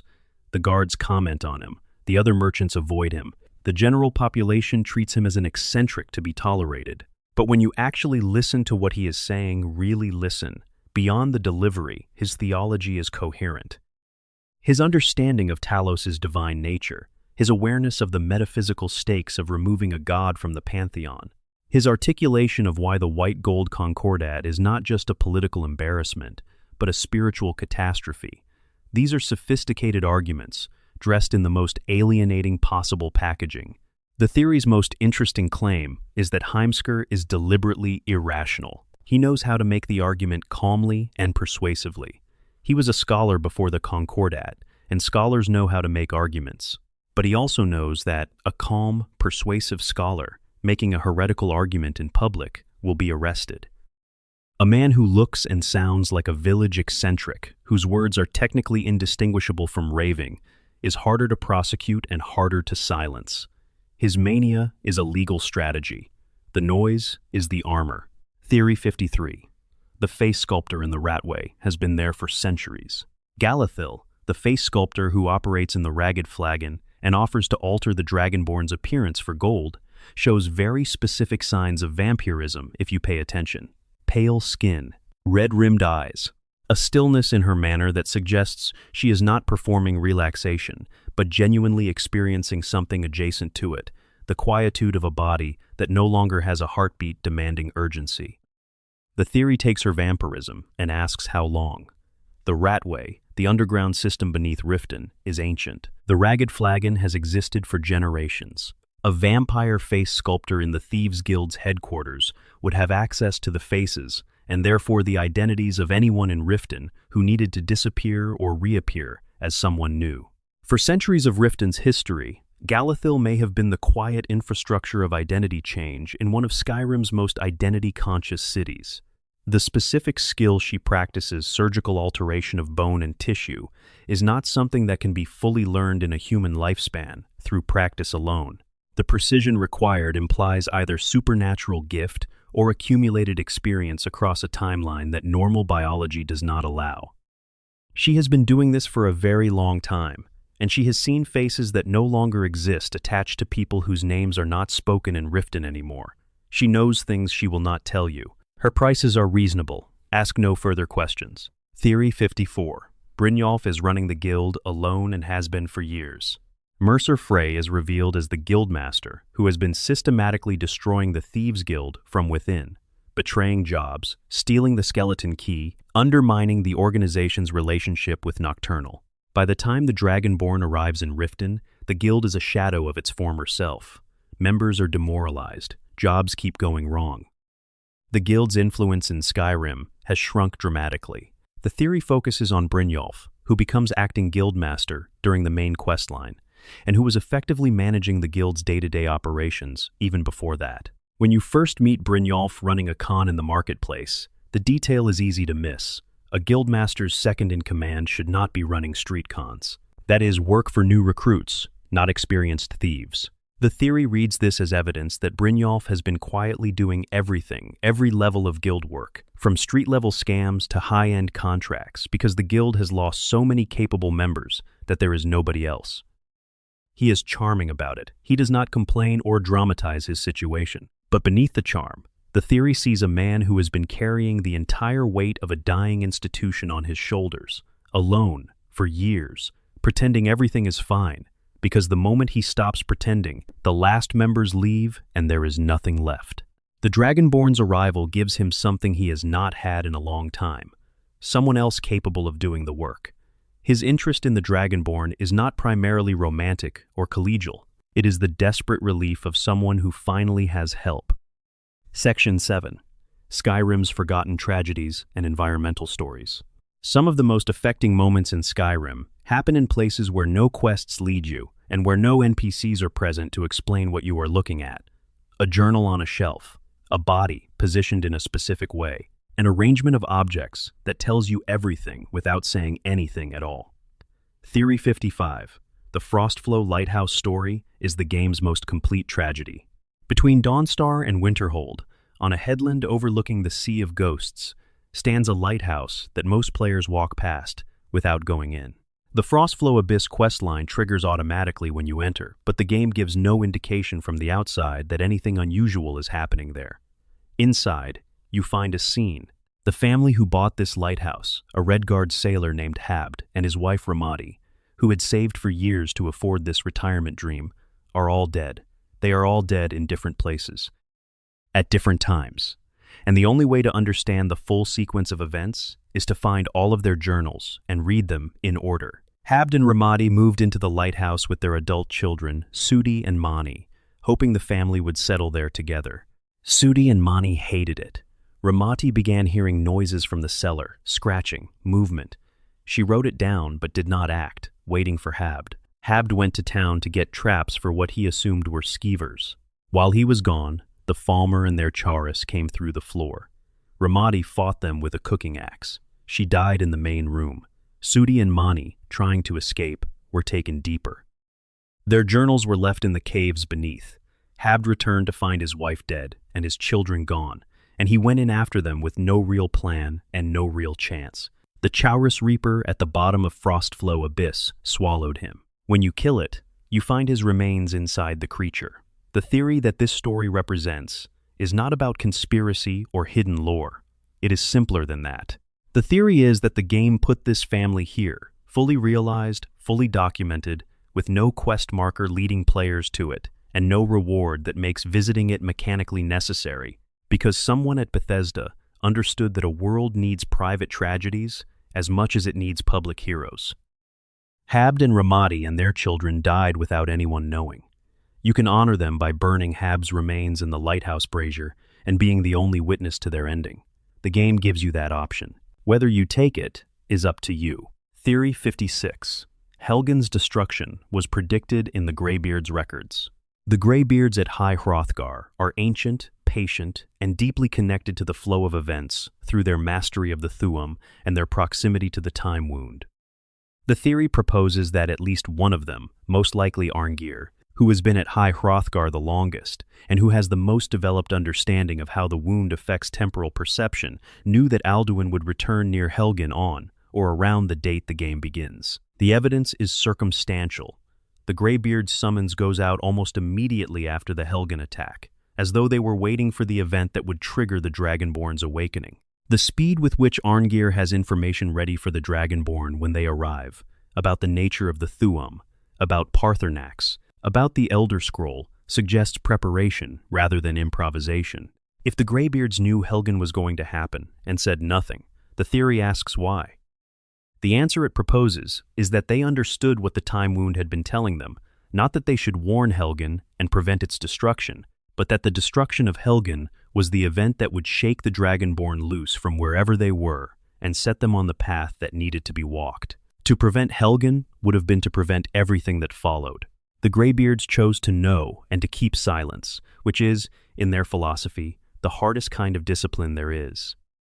Theory 57. The Ebony Warrior is a former companion. The Ebony Warrior, who approaches the Dragonborn at level 80 and requests an honorable death in combat, is one of the game's most striking encounters and one of its least explained. He is a Redguard warrior of exceptional ability who worships the Nordic gods and specifically wants entry to Sovngarde. He is not available to recruit.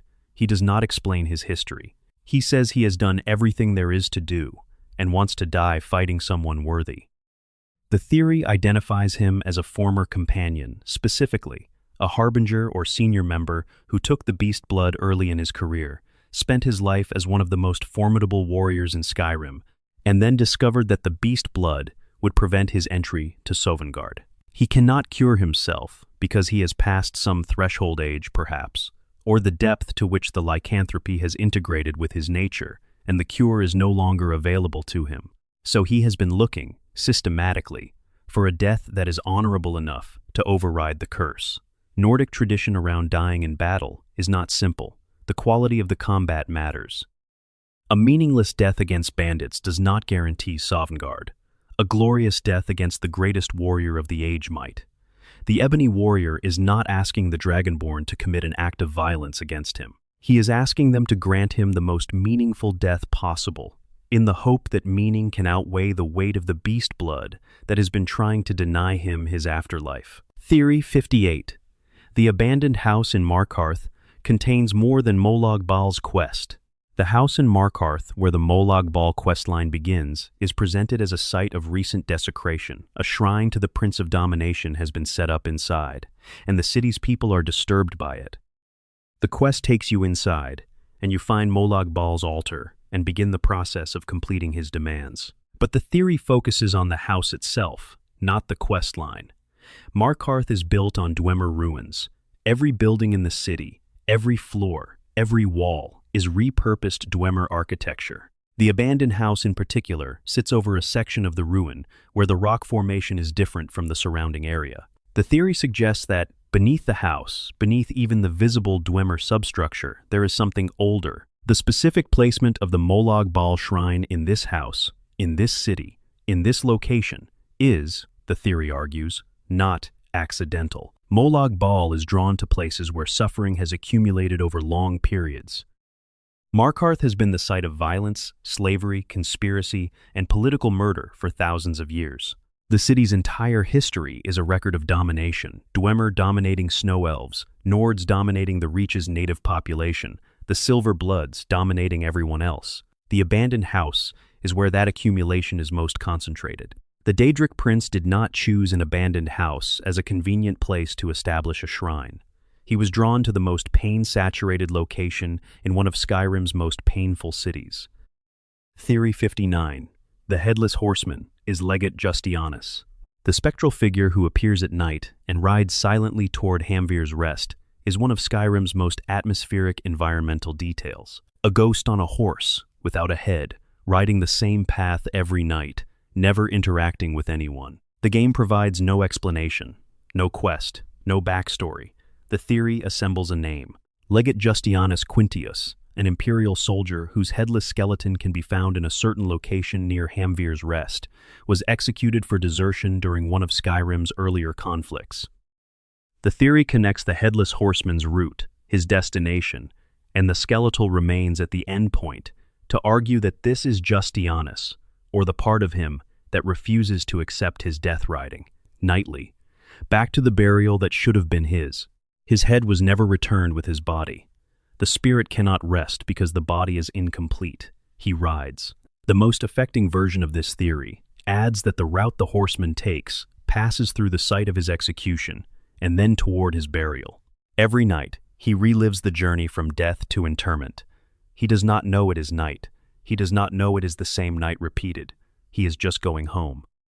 Theory 60. Whiterun statues have moved.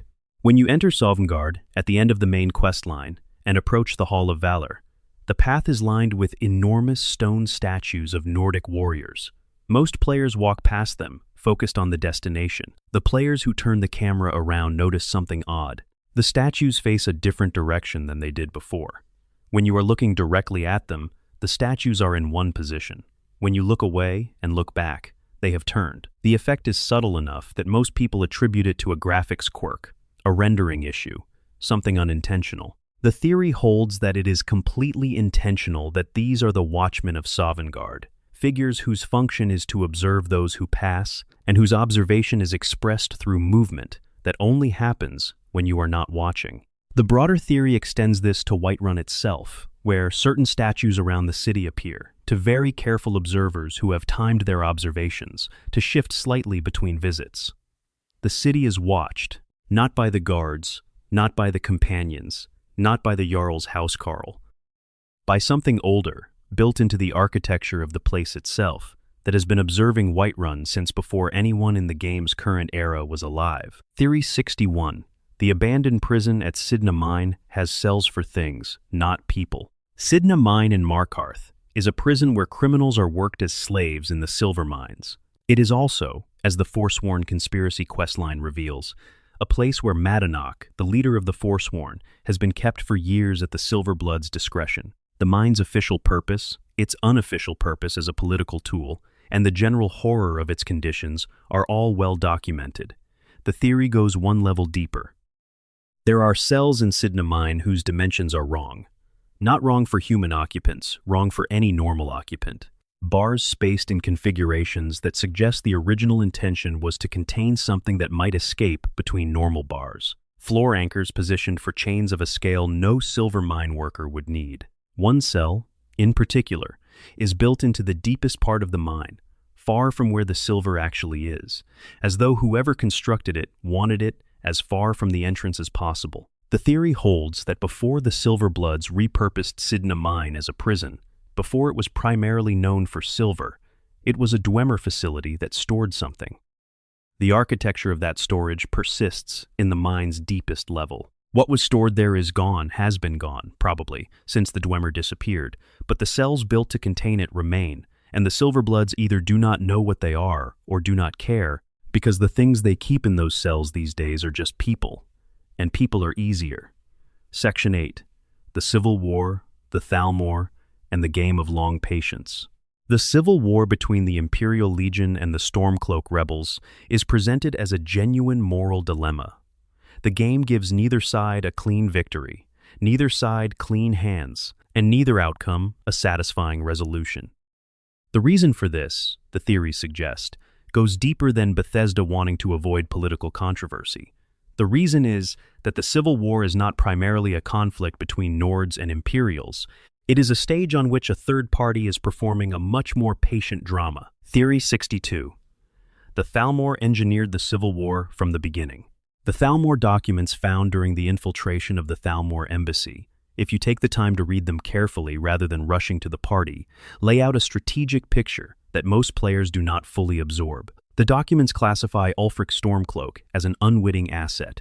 They describe the Civil War as an ideal strategic environment. They outline a preference for neither side winning decisively. This is the explicit, in-game confirmation of what the theory describes. The Thalmor do not care which side wins the civil war. They care that the war continues. Every Imperial soldier who dies fighting Stormcloaks is one fewer soldier available to resist the Aldmeri Dominion in the war that the Thalmor know is coming. Every dragon attack that disrupts Skyrim's infrastructure weakens the province further. Every month that Ulfric's rebellion continues is another month that the Empire cannot fully reconsolidate. The deeper theory takes this confirmed setup and asks how far back the engineering goes. The Markarth incident, where Ulfric was promised permission to retake Markarth using his Stormcloak forces in exchange for allowing open Talos worship, then had that promise broken under Thalmor pressure, is the event that radicalized Ulfric from a grievance holder to a separatist. The theory argues that the Markarth incident was arranged by the Thalmor. That specific Thalmor agents pressured the Empire at exactly the right moment to ensure that Ulfric's promise was broken, because a Ulfric who had been betrayed by the Empire was more valuable than one who had been accommodated. Theory 63. Both Ulfric and General Tullius are right. This is not exactly a hidden theory, the game itself leans into it, but the depth of each position's justification is worth dwelling on in a way that a single playthrough does not usually allow. Ulfric's argument is theological and cultural. The White Gold Concordat banned the worship of Talos, a being whose divinity is, in the in-game theology, a genuine metaphysical question with serious implications. Tiber Septim, who became Talos, may have achieved Chim, the ultimate form of self-awareness in Elder Scrolls philosophy, and been elevated to genuine divinity. Denying his divine status is not just a political capitulation. It is a potential metaphysical error.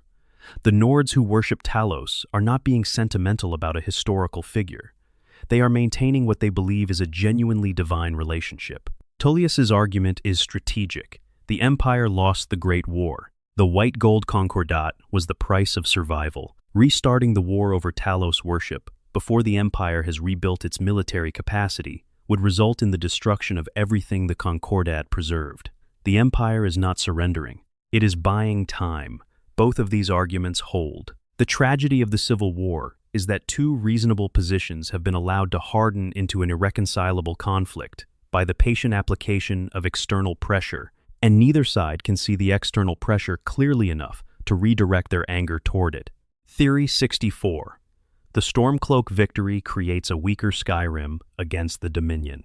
This is stated clearly enough in the game's text that it approaches confirmed lore, but it is worth extending. If Ulfric wins, if Skyrim achieves independence, what it achieves independence into is a position of profound strategic isolation. An independent Skyrim no longer has access to Imperial resources. It no longer has the supply lines, the institutional knowledge, the diplomatic relationships that the Empire provides, however imperfectly. It has a war-exhausted army, a devastated economy, and a northern border exposed to whatever the Aldmeri Dominion decides to do next. The Thalmor, who wanted the Civil War to continue and who have been managing Ulfric as an asset, find themselves in an ideal position. The province that was most likely to produce serious military resistance to their eventual campaign of expansion has been separated from its most powerful ally and weakened by years of internal conflict. Ulfric's cause is genuine. His love for Skyrim is genuine. His willingness to die for it is genuine. The theory's final turn is that none of this matters if the result of his cause is a Skyrim that the Dominion can retake at their leisure, because the man who kept them from winning was the same man who made sure the province couldn't resist. Theory 65. The Forsworn are the closest thing to righteous rebels in the game. The Forsworn are encountered almost exclusively as enemies, hostile groups who attack on sight in the Reach, who are violent, who are savage in their methods, who make travel in that part of Skyrim difficult and dangerous. The game frames them as a threat to be cleared. The lore beneath this framing is substantially more complicated. The Forsworn are the indigenous people of the Reach, the Reachmen, descendants of the Breton-adjacent population that occupied the region before Nordic conquest. Their claim to the land they are fighting for is not ideological. It is historical. The Reach was theirs before it was anyone else's, and it was taken through violence that the game acknowledges without particularly dwelling on. The theory is simply that the Forsworn are the only faction in Skyrim engaged in what is, from a certain historical perspective, the most legitimate armed conflict in the province. The Stormcloaks are fighting for cultural self-determination within a province they conquered from its original inhabitants. The Empire is fighting to maintain control of territory it acquired through other conquests. The Forsworn are fighting to reclaim a homeland that was taken from their ancestors, in a process that everyone who currently benefits from that process would prefer not to examine too carefully. Modonok, the King in Rags, is a terrorist by any contemporary definition. The Forsworn's methods involve massacre of settlers who had nothing to do with the original conquest. The theory does not excuse this. It simply insists that understanding why they fight and who they are fighting changes the moral weight of every Forsworn encounter in the game. Theory 66. The Silverbloods have been planning to rule the Reach for generations. The Silverblood family of Markarth, wealthy, connected, ruthless, are the visible power behind the Jarl's throne in the Reach. They own the mine. They control access to the prison. They have leverage over virtually every person of significance in the city. The Forsworn conspiracy questline reveals that Thonar Silverblood has been keeping Madonok alive in Sidna Mine as a tool using the Forsworn king to eliminate political opponents. The theory extends this into a longer timeline. The Silverblood's position in Markarth is too comprehensive, too deeply established, too well constructed to be the work of a single generation. The family's control over the mine gives them the city's economic foundation. Their control over the mine gives them the prison. Their control over the prison gives them Madonok. Their control over Madonok gives them a weapon. Every piece supports every other piece. The theory holds that this architecture was designed over multiple generations, with each generation of Silverbloods adding one more structural element to the family's hold on the Reach. By the time the current Thonar received his inheritance, the system was so self-reinforcing that he barely needed to do anything to maintain it. He just had to not be foolish enough to disturb it, which is, the theory notes, a perfectly achievable standard that Thonar mostly meets. Section 9. Cosmic Lore, Souls, Stars, Gods, and the Architecture of Reality. This is where things get genuinely strange. The Elder Scrolls universe is, at its philosophical foundation, a deeply weird place. The cosmology involves gods made of dreams, stars that are holes in reality, and mortal existence as an ongoing act of rebellion against divine entropy. The theories in this section do not stick closely to Skyrim's surface. They reach for the metaphysical structure underneath it. Theory 67. The stars in the sky are screaming. Nordic cosmology describes the stars as holes in the fabric of Mundus, tiny punctures torn by the Magnagae, the divine spirits who fled creation when they realized that building the mortal world was depleting their divine power. They tore through reality and escaped to Aetherius, the divine realm beyond. The light you see when you look at a star is the magical energy of Aetherius bleeding through the holes they left. The theory asks, if the divine spirits fled creation to escape the drain of maintaining it, are they still experiencing that drain through the holes they made when they left? Are the stars not passive lights, but active wounds, injuries sustained by beings who are still, in some sense, affected by the mortal world they abandoned? Is the light coming through not residual energy, but the ongoing emission of entities who are still being drawn toward a world they chose to leave? The most unsettling version of this theory suggests that the Magnagae are not free. They escaped Mundus, but Mundus is held together partly by their absence, by the specific shape of the holes they left. They cannot fully depart, and they cannot return. They are suspended, frozen in the act of escape, and the night sky is the visible evidence of their imprisonment. Every star is a god who got stuck. Theory 68. The soul cairn holds everyone who has ever been soul-trapped. The soul cairn, encountered during the Dawnguard DLC, is a desolate purple dimension outside of conventional oblivion, where the souls of the soul-trapped dead are condemned to wander. The shades that populate it are people who had their souls captured in soul gems and used for enchantment, a common, casual practice throughout Skyrim, and indeed all of Tamriel. Mages do it routinely. Merchants sell the gems. The system is economically central to how magic functions in the game. The theory follows the math. If everyone whose soul has ever been soul-trapped ends up in the soul cairn, then the population of that dimension is not the small number of shades the player encounters in the DLC's limited geography. It is millions of souls. Every warrior killed by an enchanted weapon whose maker used a soul gem. Every animal caught in a trap with a soul trap spell active. Every person who had the misfortune to die at the wrong moment in the presence of the wrong mage.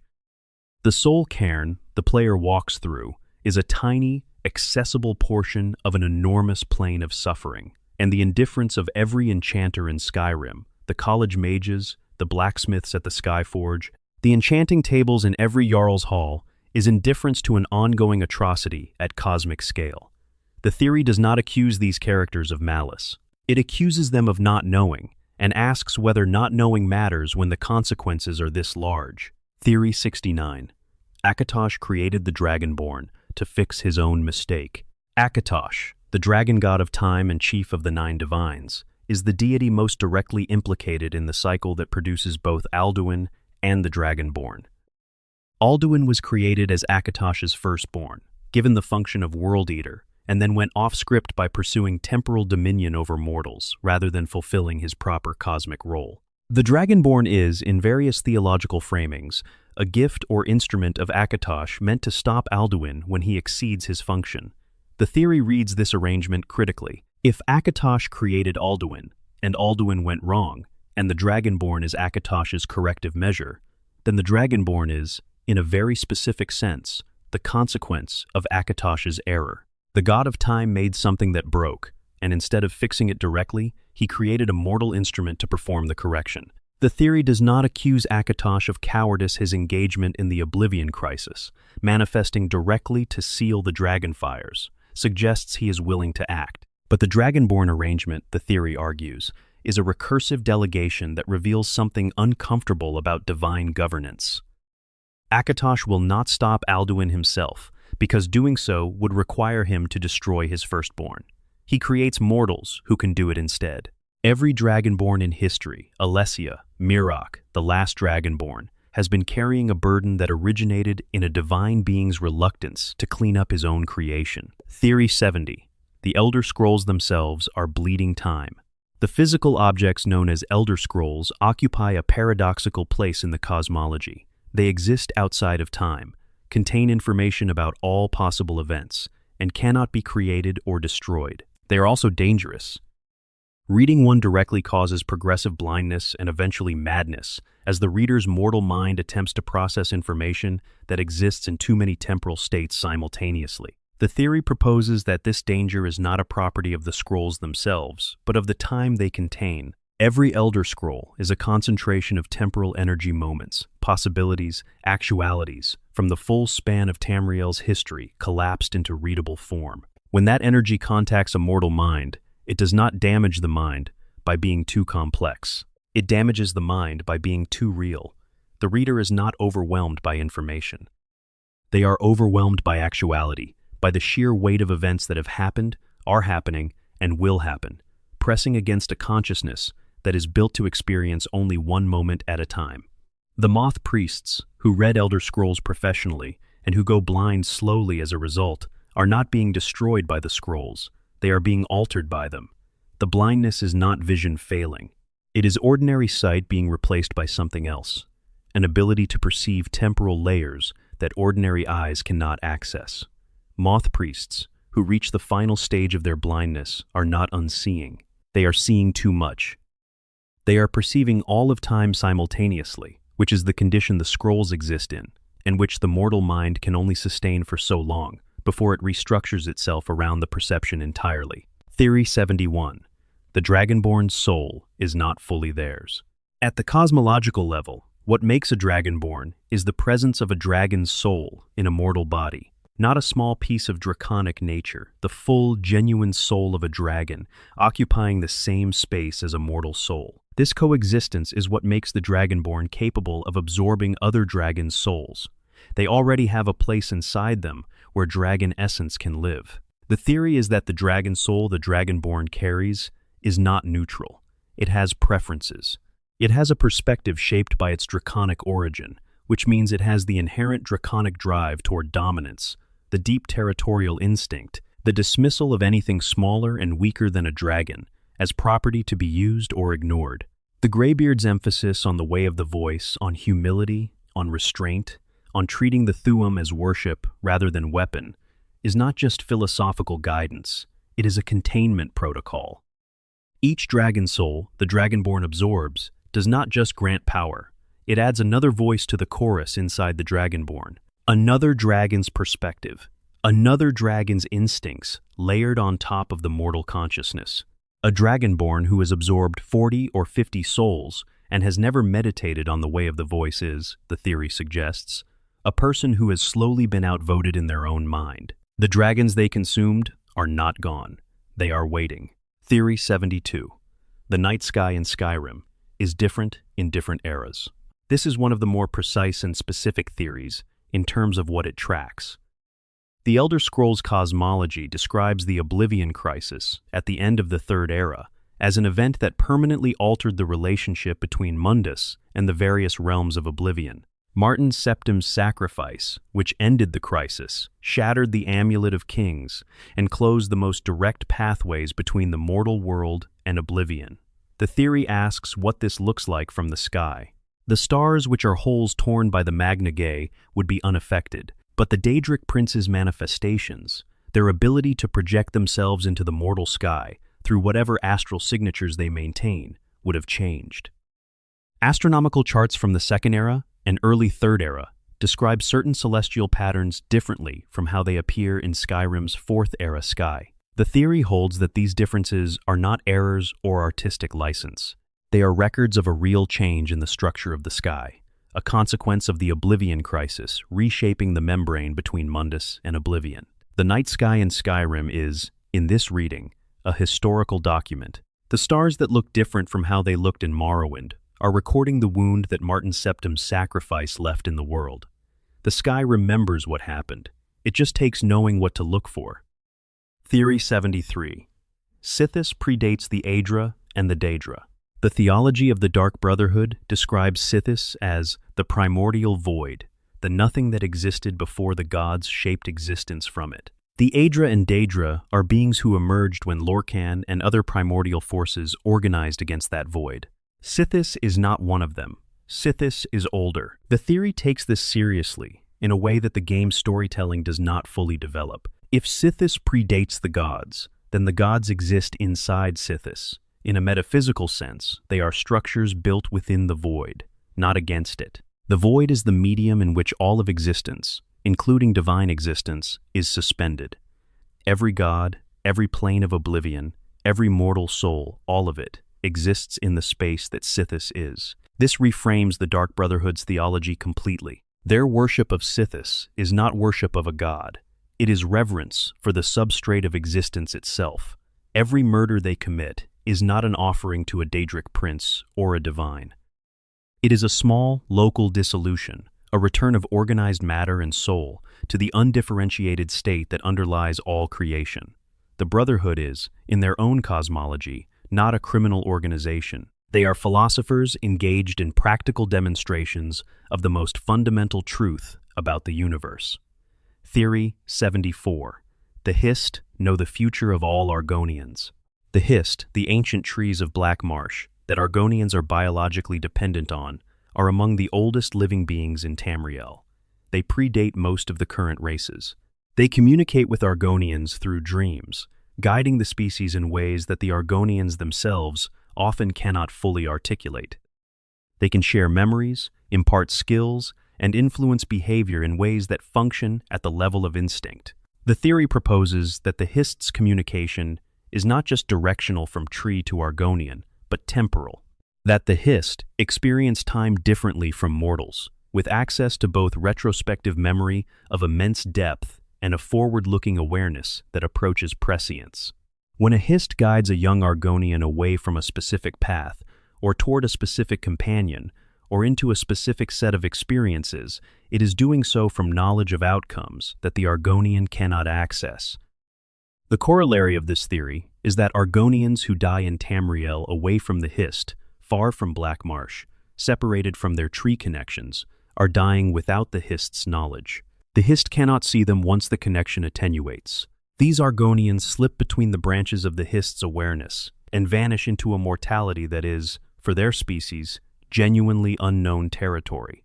The Argonian servants in Windhelm, confined to the docks and denied entry to the city, they are, in this framework, more alone than any other people in Skyrim, cut off from the one source of guidance that their biology was built to receive. Section 10. The Dragonborn's True Nature and Fate. Theory 75. The Dragonborn is not the hero of the story. This theory requires a perspective shift that the game's first-person design makes deliberately difficult. Everything in Skyrim is filtered through the Dragonborn's presence. The world responds to them. Quests organize around them. History bends toward their participation. Every faction, every crisis, every ancient prophecy seems to be waiting specifically for the player character to arrive. The theory argues that this is not because the Dragonborn is special. It is because the Elder Scrolls, the cosmic documents that contain all possible events, have always known that someone with the Dragonborn's specific combination of abilities would pass through this moment in history, and the world has been shaping itself around that foreknowledge long before the Dragonborn was born. The actual heroes of Skyrim's story, from this perspective, are the people who acted without certainty and without destiny. Jurgen Windcaller, who meditated for 7 years and rebuilt a broken philosophy from first principles. Paarthurnax, who chose principle over instinct in a culture that had never imagined such a choice was possible. Kodlak Whitemane, who spent his final years researching a cure for something he was told could not be cured, out of nothing more than love, for an afterlife he had been told he could not have. These are people who chose their outcomes rather than fulfilling them. The Dragonborn is the mechanism of the prophecy. The others are the ones who actually made it work. Theory 76. The Dragonborn is becoming more dragon, with every soul absorbed. The Greybeards warn the Dragonborn about the nature of the dragon souls they absorb, and Paarthurnax expresses specific concern about whether the Dragonborn's humanity will remain intact as they accumulate more power. The game presents this as philosophical guidance about maintaining perspective. The theory presents it as biological fact. Every dragon soul absorbed is not just a power deposit, it is a personality, a consciousness. A set of instincts, memories, and perspectives that were fully developed in a being whose fundamental nature, domineering, territorial, contemptuous of lesser creatures, is very different from a human's. Absorbing 30 dragon souls means carrying 30 additional personality sets, all of them expressing the same basic draconic drive. The Dragonborn's human consciousness is the original occupant, but it is now sharing space with an accumulation of perspectives that share a consistent orientation. The theory suggests that a Dragonborn who never learned the way of the voice, who absorbed dragons compulsively and without meditation such a Dragonborn would, over time, become something that looks human, but thinks in very long, territorial, power-oriented timescales. Not evil, necessarily, but dragon-aligned. And the things a dragon aligns with are not always things a mortal would recognize as their own values. Theory 77. Miraak has been talking to Hermaeus Mora for thousands of years. When you encounter Miraak in the Dragonborn DLC, he has spent millennia imprisoned in Apocrypha, Hermaeus Mora's realm of forbidden knowledge. During this time, he has been reading, continuously, presumably, through the endless black-paged volumes in Mora's infinite library. He arrived already the most powerful Dragonborn who had ever lived, already possessed of knowledge that had been forbidden even in his own era. And then, he read for several thousand years. The theory asks what you become after that. What is the psychological shape of a consciousness that has been engaged in unbroken study for a period longer than the current civilization has existed? Miraak's behavior in the DLC, his arrogance, his certainty, his calm about the prospect of fighting someone whose abilities might exceed his own, reads not as the arrogance of a powerful man, but as the settled confidence of someone who has had so long to think about every possible scenario. That surprise is no longer a real possibility for him. The most affecting version of this theory is that Miraak, by the time the Dragonborn arrives on Solstheim, has been alone for so long that his relationship with Mora, manipulative, exploitative, ultimately fatal, is the closest thing he has to a genuine relationship. He hates Mora. He is trying to escape Mora. and Mora is the only presence that has been consistent in his experience for thousands of years. The theory does not frame this as sympathy for Miraak. It frames it as an explanation for why he behaves like someone who has forgotten what it is to want something other than power. It is not that he has no other desires. It is that he has had so long without anyone or anything to desire that he has lost the habit of it. Theory 78. The Last Dragonborn is the last because the cycle is ending. The title Last Dragonborn is used throughout the game without much examination of what the word last implies. Last of this era, last before some change, last in a long line. The theory focuses on the cosmic implication. If the Dragonborn emerge in times of existential threat to guide history through crises, and the last Dragonborn resolves what appears to be the final dragon crisis, then the question is whether there will ever be another. The theory holds that the cycle of Kalpas, the Elder Scrolls version of cosmic ages, each beginning with Alduin's function as World Eater, ending one world and the gods creating the next, is, in the current era, not operating correctly. Alduin was supposed to eat the world at the end of this Kalpa. He chose dominion over his function. The ancient Nords stopped him. The last Dragonborn stopped him again. In doing so, the correct ending of this Kalpa was prevented. The world continues when it should have ended. A new world cannot begin because the old one did not properly conclude. In this reading, the last Dragonborn is not just the last, because there will be no more crises. They are the last, because the framework that produced Dragonborn, the cycle of world ending and world creation that made periodically necessary heroes necessary, has been disrupted. The world continues, but without the cosmic architecture that defined its previous structure. There are no more Dragonborn, because there is no longer a cycle that requires them. Theory 79. The Dragonborn becomes a Daedric prince's servant, regardless of choices. The Dragonborn DLC's ending, where Hermaeus Mora is present during the final confrontation with Miraak and delivers the killing blow, is narratively strange if you look at it closely. Mora kills Miraak, his own servant, specifically because the Dragonborn has proven more useful. He collects Miraak's accumulated thousands of years of knowledge when Miraak dies, and he tells the Dragonborn that they will serve him eventually too. The theory reads this not as a threat, but as a contract already in effect. The Dragonborn read the Black Books. Reading a Black Book establishes a connection with Mora. The Dragonborn entered Apocrypha multiple times, learned from Mora's library, used knowledge that Mora provided. The theory argues that the accumulated weight of these contacts constitutes a binding, even if no explicit deal was ever stated. Mora does not make dramatic pacts. He makes quiet ones, built from incremental access, from the gradual accumulation of favors and knowledge and presence, until one day the person involved looks up and realizes that they cannot easily separate themselves from the relationship. The Dragonborn's fate, in this reading, is already sealed, not in any dramatic way, but in the quiet way that debts accumulate and become simply the structure of one's ongoing life. Section 11. The strangest, wildest, and most unsettling theories of all. Theory 80.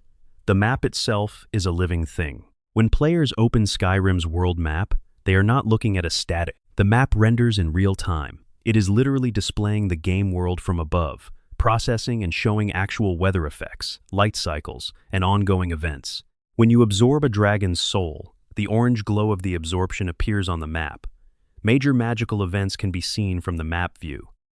The theory takes this technical detail and runs with it philosophically. In the Elder Scrolls universe, the map is not a representation of Skyrim. It is a view of Skyrim, an actual aerial observation of the province, which means that every map in the Elder Scrolls universe that is this detailed is not a document, it is a window. And the theory asks who, in the actual cosmology of Tamriel, is in a position to look down at the province from this angle, with this level of comprehensive awareness, at all times. It cannot be a mortal. The consistent, omnidirectional, simultaneous awareness of every weather system and every magical event in a province is a property of something divine. The theory proposes that the map is, literally, how one of the gods sees Skyrim, that the player's access to the map is a brief alignment with a divine perspective, one of the few moments in the game where the Dragonborn is not experiencing history, but observing it from the position of the forces that shape history. Every time you open the map and look at your location relative to the rest of the province, you are, briefly, seeing through the eyes of a god. Theory 81. The cheese is a demographic record. This one sounds absurd and becomes more serious the longer you sit with it. The enormous quantities of cheese in Skyrim, in ruins, in dungeons, in places where cheese has no business being, are typically attributed to Bethesda's whimsical design choices and the historical reality of cheese as a preserved food. The theory argues for a more specific reading. The distribution of cheese in Skyrim's dungeons and ruins is, if you map it, not random.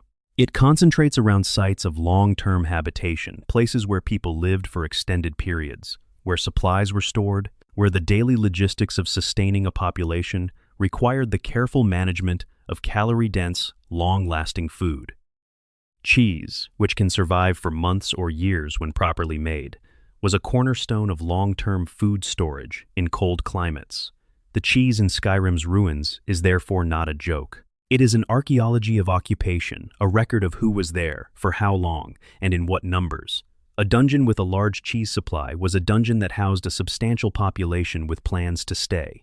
The theory has been used by dedicated fans to estimate the population density of various factions and historical periods, treating wheel counts as a kind of demographic census. It is, almost certainly, more work than anyone at Bethesda intended to produce from the cheese, but it is also not wrong. Theory 82. Sovngarde's statues are turning toward the Dragonborn. This one was mentioned earlier in a different context, but the full theory deserves its own space. The enormous stone warriors that line the path to the Hall of Valor in Sovngarde are positioned facing outward when the Dragonborn first passes them. If you turn around after walking past, they have rotated. They are watching the Dragonborn. The theory's most developed version holds that these statues are not autonomous guardians. They are the Dragonborn's own absorbed dragon souls, given physical form in Sovngarde. Every dragon soul the Dragonborn has consumed over the course of the game finds its final resting place here in Sovngarde, which is the closest thing to the draconic afterlife that exists in proximity to the mortal world. They cannot go to Aetherius with human souls. They cannot return to the cycle that produces dragon reincarnation. They are stranded here, in the Norse afterlife, permanently. They turn toward the Dragonborn because the Dragonborn is the only living entity in the entire cosmos that they are permanently connected to. Their essence lives in the Dragonborn's body. Their accumulated consciousness contributes to the Dragonborn's instincts and abilities. In Sovngarde, without a physical form to inhabit, they manifest as stone as monuments, and they watch the only being in existence that contains them. Theory 83. The companions will eventually become werewolves permanently. The companion's beast blood is a condition that has been passed through the organization for generations, spreading from member to member through the ritual that Ysolde and the other circle members perform. It is not Hircine's original gift. It is, as discussed earlier, a degraded version that has been transmitted across an increasingly long chain of hosts. The theory follows this degradation to its conclusion. Each generation of beast blood is slightly less controlled than the last. The original werewolves who received Hircine's gift had full command of their transformation and could maintain it with specific rituals. The companions of the Fourth Era transform on a lunar schedule and lose increasing amounts of cognitive function during the change. The next generation of companions, the theory suggests, will find the change harder to control. The generation after that might not be able to revert at all. The end state of this trajectory is a companions organization that is, within a few centuries, a werewolf pack. Not warriors who carry a werewolf curse as a personal challenge, an organization in which human form is the transient state and wolf form is the baseline. Whether they maintain their codes of honor in that form, whether the concept of a contract or a fee or a client relationship survives the transformation, the theory leaves that open. But it insists that the direction of travel, if no cure is found and no intervention is made, points towards something that would be unrecognizable as the companions who operate out of Jorviskr. Theory 84. The Septimus Cygnus mission was managed by Hermaeus Mora. Septimus Cygnus, the elderly imperial scholar who lives in isolation on an ice floe north of Winterhold and who asks the Dragonborn to retrieve a Dwemer lexicon, is described in the game as the foremost expert on Elder Scrolls in the world. He is also clearly deteriorating mentally. His dialogue is erratic, his logic spirals. He is pursuing a project opening a Dwemer box that seems to have consumed him entirely. The theory holds that Septimus was, at some point, in contact with Hermaeus Mora. Mora, who collects knowledge, would naturally be interested in the foremost Elder Scrolls scholar in Tamriel, and Septimus's knowledge of the Dwemer, of their technology, of the lexicon and what it contained, would be exactly the kind of information Mora prizes. The theory proposes that Mora began feeding Septimus information, hints, directions, intellectual satisfactions that kept the man working long after he should have stopped. When Septimus completes his project and opens the box, he is reduced to ash instantly. The theory frames this not as a trap sprung, but as a deal concluded. Mora gave Septimus what he wanted: the knowledge necessary to open the box, the years of sustained intellectual engagement that gave the old man's life purpose. In exchange, when Septimus completed the work and the deal was done, Mora collected what he was owed. The Dragonborn then receives Septimus's tasks because Mora is done with the old man and has identified someone more useful for the next phase of his project. Theory 85. Alduin was not trying to destroy the world. He was trying to skip the ending. This is one of the most genuinely complex fan theories in the Skyrim community and requires understanding the Kalpa cycle to fully appreciate. The Elder Scrolls cosmology describes the world as existing in cyclical ages, each ending with Alduin performing his function as World Eater, consuming the current existence to make way for the next. It is not destruction in the conventional sense. It is transition. The world must end for the next world to begin. Alduin's rebellion against this function, his choice to pursue dominion over mortals rather than eat the world, has always been framed as arrogance and power hunger. But the theory reads it as something more specific. Alduin does not want the world to end, because ending the world would also end him. His role as World Eater requires his own consumption in the process. The World Eater is eaten by its own function. His domination of mortals during the Dragon War was not a simple power grab. It was Alduin establishing a world in which he is permanently necessary, a world that requires him as its supreme ruler and therefore cannot end. If mortals worship Alduin forever, if the dragon hierarchy is permanent, then the world never concludes, and Alduin never has to fulfill the function that would destroy him along with everything else. He was not trying to conquer the world. He was trying to keep it alive so that he would never have to kill it. The ancient Nords who defeated him, and the last Dragonborn who finished the work they were, in the cosmic cycle, the instruments that forced the World Eater back toward the role he had been fleeing. Theory 86. The Dragonborn's dragon shout at the Western Watchtower was always going to happen. When the Dragonborn kills Myrmulnir at the Western Watchtower outside Whiterun and spontaneously produces a dragon shout for the first time, the moment is designed to feel like an unexpected discovery, the Dragonborn's nature revealing itself under pressure. But the theory looks at the circumstances and finds them too precise. The Western Watchtower is in Whiterun's direct sightline. The dragon attack is witnessed by multiple guards, a housecarl, and by the time the Dragonborn arrives, Jarl Balgruf's entire household. The absorbed soul and the resulting shout happen in front of the maximum possible number of witnesses. The Greybeards respond, almost immediately, with their summons that shakes all of Skyrim. The theory holds that this was staged, not by Bethesda in a narrative sense, but within the fiction of the game, by forces whose interest in confirming the Dragonborn's identity required a public demonstration that could not be disputed. The dragon attack on the Western Watchtower was not an opportunity seized. It was an opportunity created. Someone needed everyone to see this. Someone needed the existence of the last Dragonborn to be a public fact from the moment of its establishment. The theory does not conclusively identify who, but the options narrow fairly quickly when you ask who benefits from universal knowledge of a Dragonborn's presence in Skyrim. Theory 87, the abandoned college questline, points to something still in Winterhold. The Great Collapse, the catastrophe that destroyed most of Winterhold's city and left the college standing alone on a rock above the ruins, is officially unexplained. The most popular local theory blames the college's magic for destabilizing the coastline, but the college's mages deny this, and the evidence does not support it unambiguously. The actual cause is one of Skyrim's genuinely unresolved lore questions. But the theory connected to the college questline focuses on what was found under the college, the Atronak Forge, the hidden chambers, the oculory that points at the stars. Each of these was built into the college's original architecture, which predates the current institution. The Shalador's maze, the underground chambers, the labyrinthian connections, the college sits on top of something much older and much larger than its current administrators know. The theory holds that the Great Collapse was caused by this older structure shifting.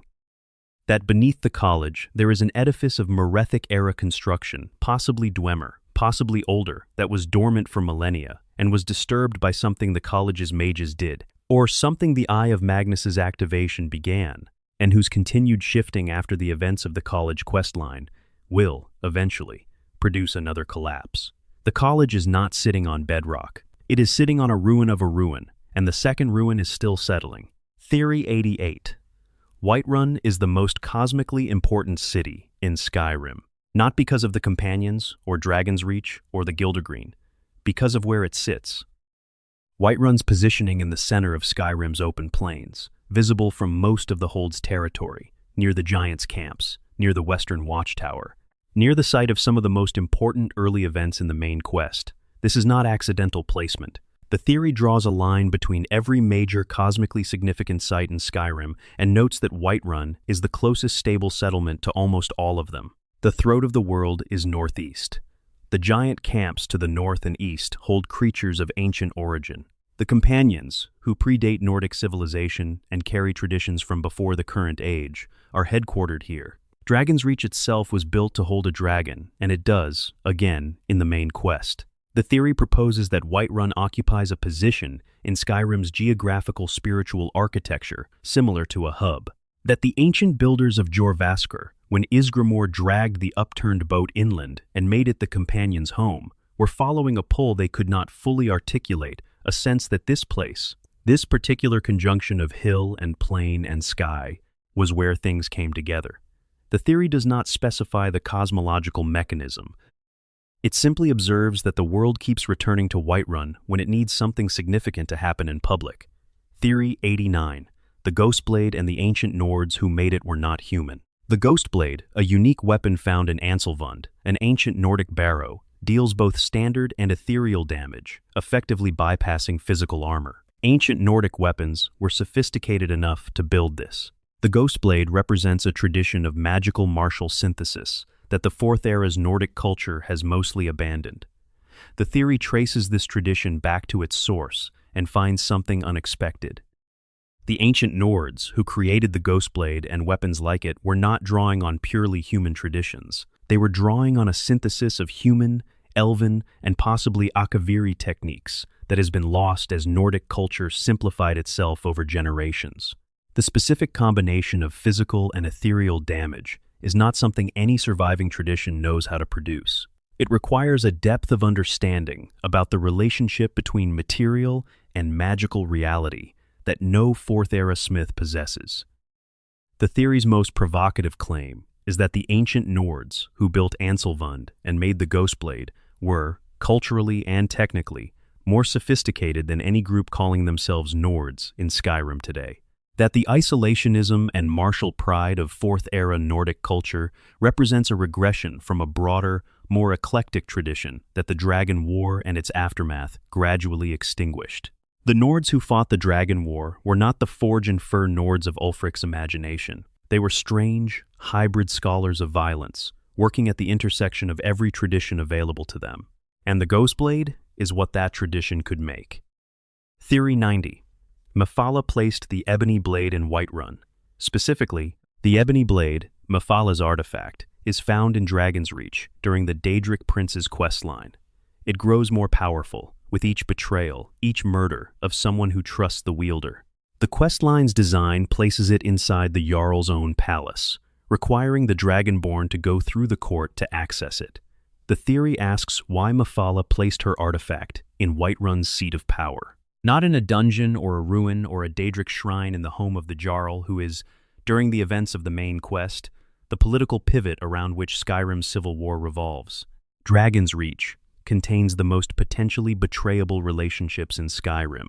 The Jarl himself, his housecarl, his court, his guests. For the purposes of fully powering the Ebony Blade, no more efficient location exists in the province. Mephala, whose sphere is lies, secrets, and the hidden threads of causation, did not place her artifact in Dragon's Reach because it was convenient. She placed it there because the most interesting betrayals are the ones with consequences. The Ebony Blade, fully powered in Whiterun's court, is an instrument of political assassination as much as individual murder. The Prince of Lies built herself a throne room key. Theory 91. The Reeklings of Solstheim. Remember the Snow Elves. The small, goblin-like Reeklings that populate Solstheim's small blue creatures, who ride boars and inhabit ruins, are one of the DLC's more distinctive populations. Their origin is not clearly explained in the game. They are primitive, but they demonstrate surprising tactical intelligence. Their language is incomprehensible but clearly structured. They have a social hierarchy and what appears to be religious practice. The theory connects the Reeklings to the Snow Elves through a very long and speculative chain. The Snow Elves who fled to the Dwemer and were degraded into Falmer were the mainland Snow Elves. But what about those who went elsewhere? The theory holds that some Snow Elves, unwilling to trust the Dwemer or unable to reach them, made their way to Solstheim, then still connected to Skyrim, and spent generations in isolation, without the Hist or any other stabilizing influence, degenerating through resource scarcity and genetic isolation into something unrecognizable. The Reekling's blue pigmentation, the theory notes, is unusual for a goblinoid species. Their social complexity exceeds what standard goblin-type creatures display. Their ruins dwelling suggests they remember that ruins mean shelter, even if they do not remember what the ruins are. The theory cannot prove the Reeklings are degraded snow elves, but it insists that they are something whose origin deserves better accounting than Skyrim has provided. Theory 92. The Thuum responds to emotional state, not just training. The power of the Thuum, in practice, is determined by the Dragonborn's training, by the number of dragon souls spent on individual words, by experience, by the Greybeard's tutoring. This is the mechanical expression of it. The lore expression is more nuanced. Ancient Nordic tongues were most powerful in states of high emotional intensity: rage, grief, fear, love. The correlation between emotional engagement and the Thuum's effectiveness appears throughout the historical accounts. The theory holds that this is not coincidence. The Thuum, as the fundamental language of reality, responds to sincerity. A word spoken in Dovazul by someone who fully means it, who is in a state of such complete alignment between inner truth and spoken word that there is no gap between intention and expression, carries more power than the same word spoken with technical skill alone. The Greybeard's meditation practice is not just about controlling the voice's destructive potential.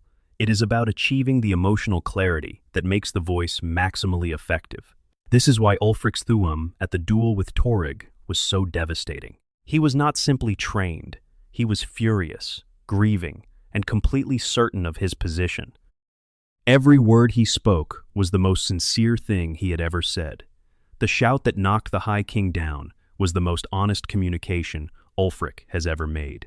The tragedy, and the theory insists this is a tragedy, is that the most powerful use of a gift meant for worship and peace was an act of political murder. Theory 93. The Dragonborn's afterlife has been claimed by everyone.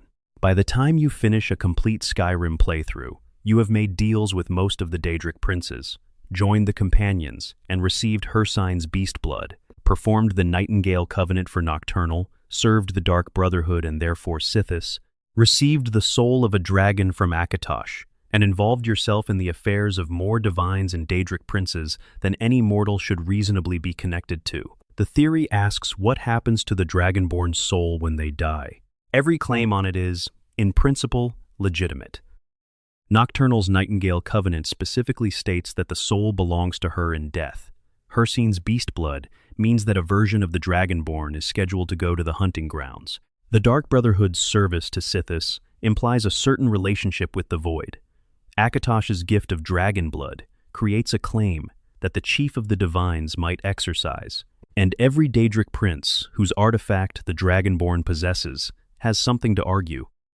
The fan community's most vivid version of this theory describes the moment after the Dragonborn's death as the most spectacular argument in the history of Oblivion and Aetherius, combined every divine and pseudo-divine entity who holds some claim on the Dragonborn, attempting to collect simultaneously, none of them willing to yield, while the Dragonborn's soul sits in the middle of the dispute, entirely unsure which world it belongs to.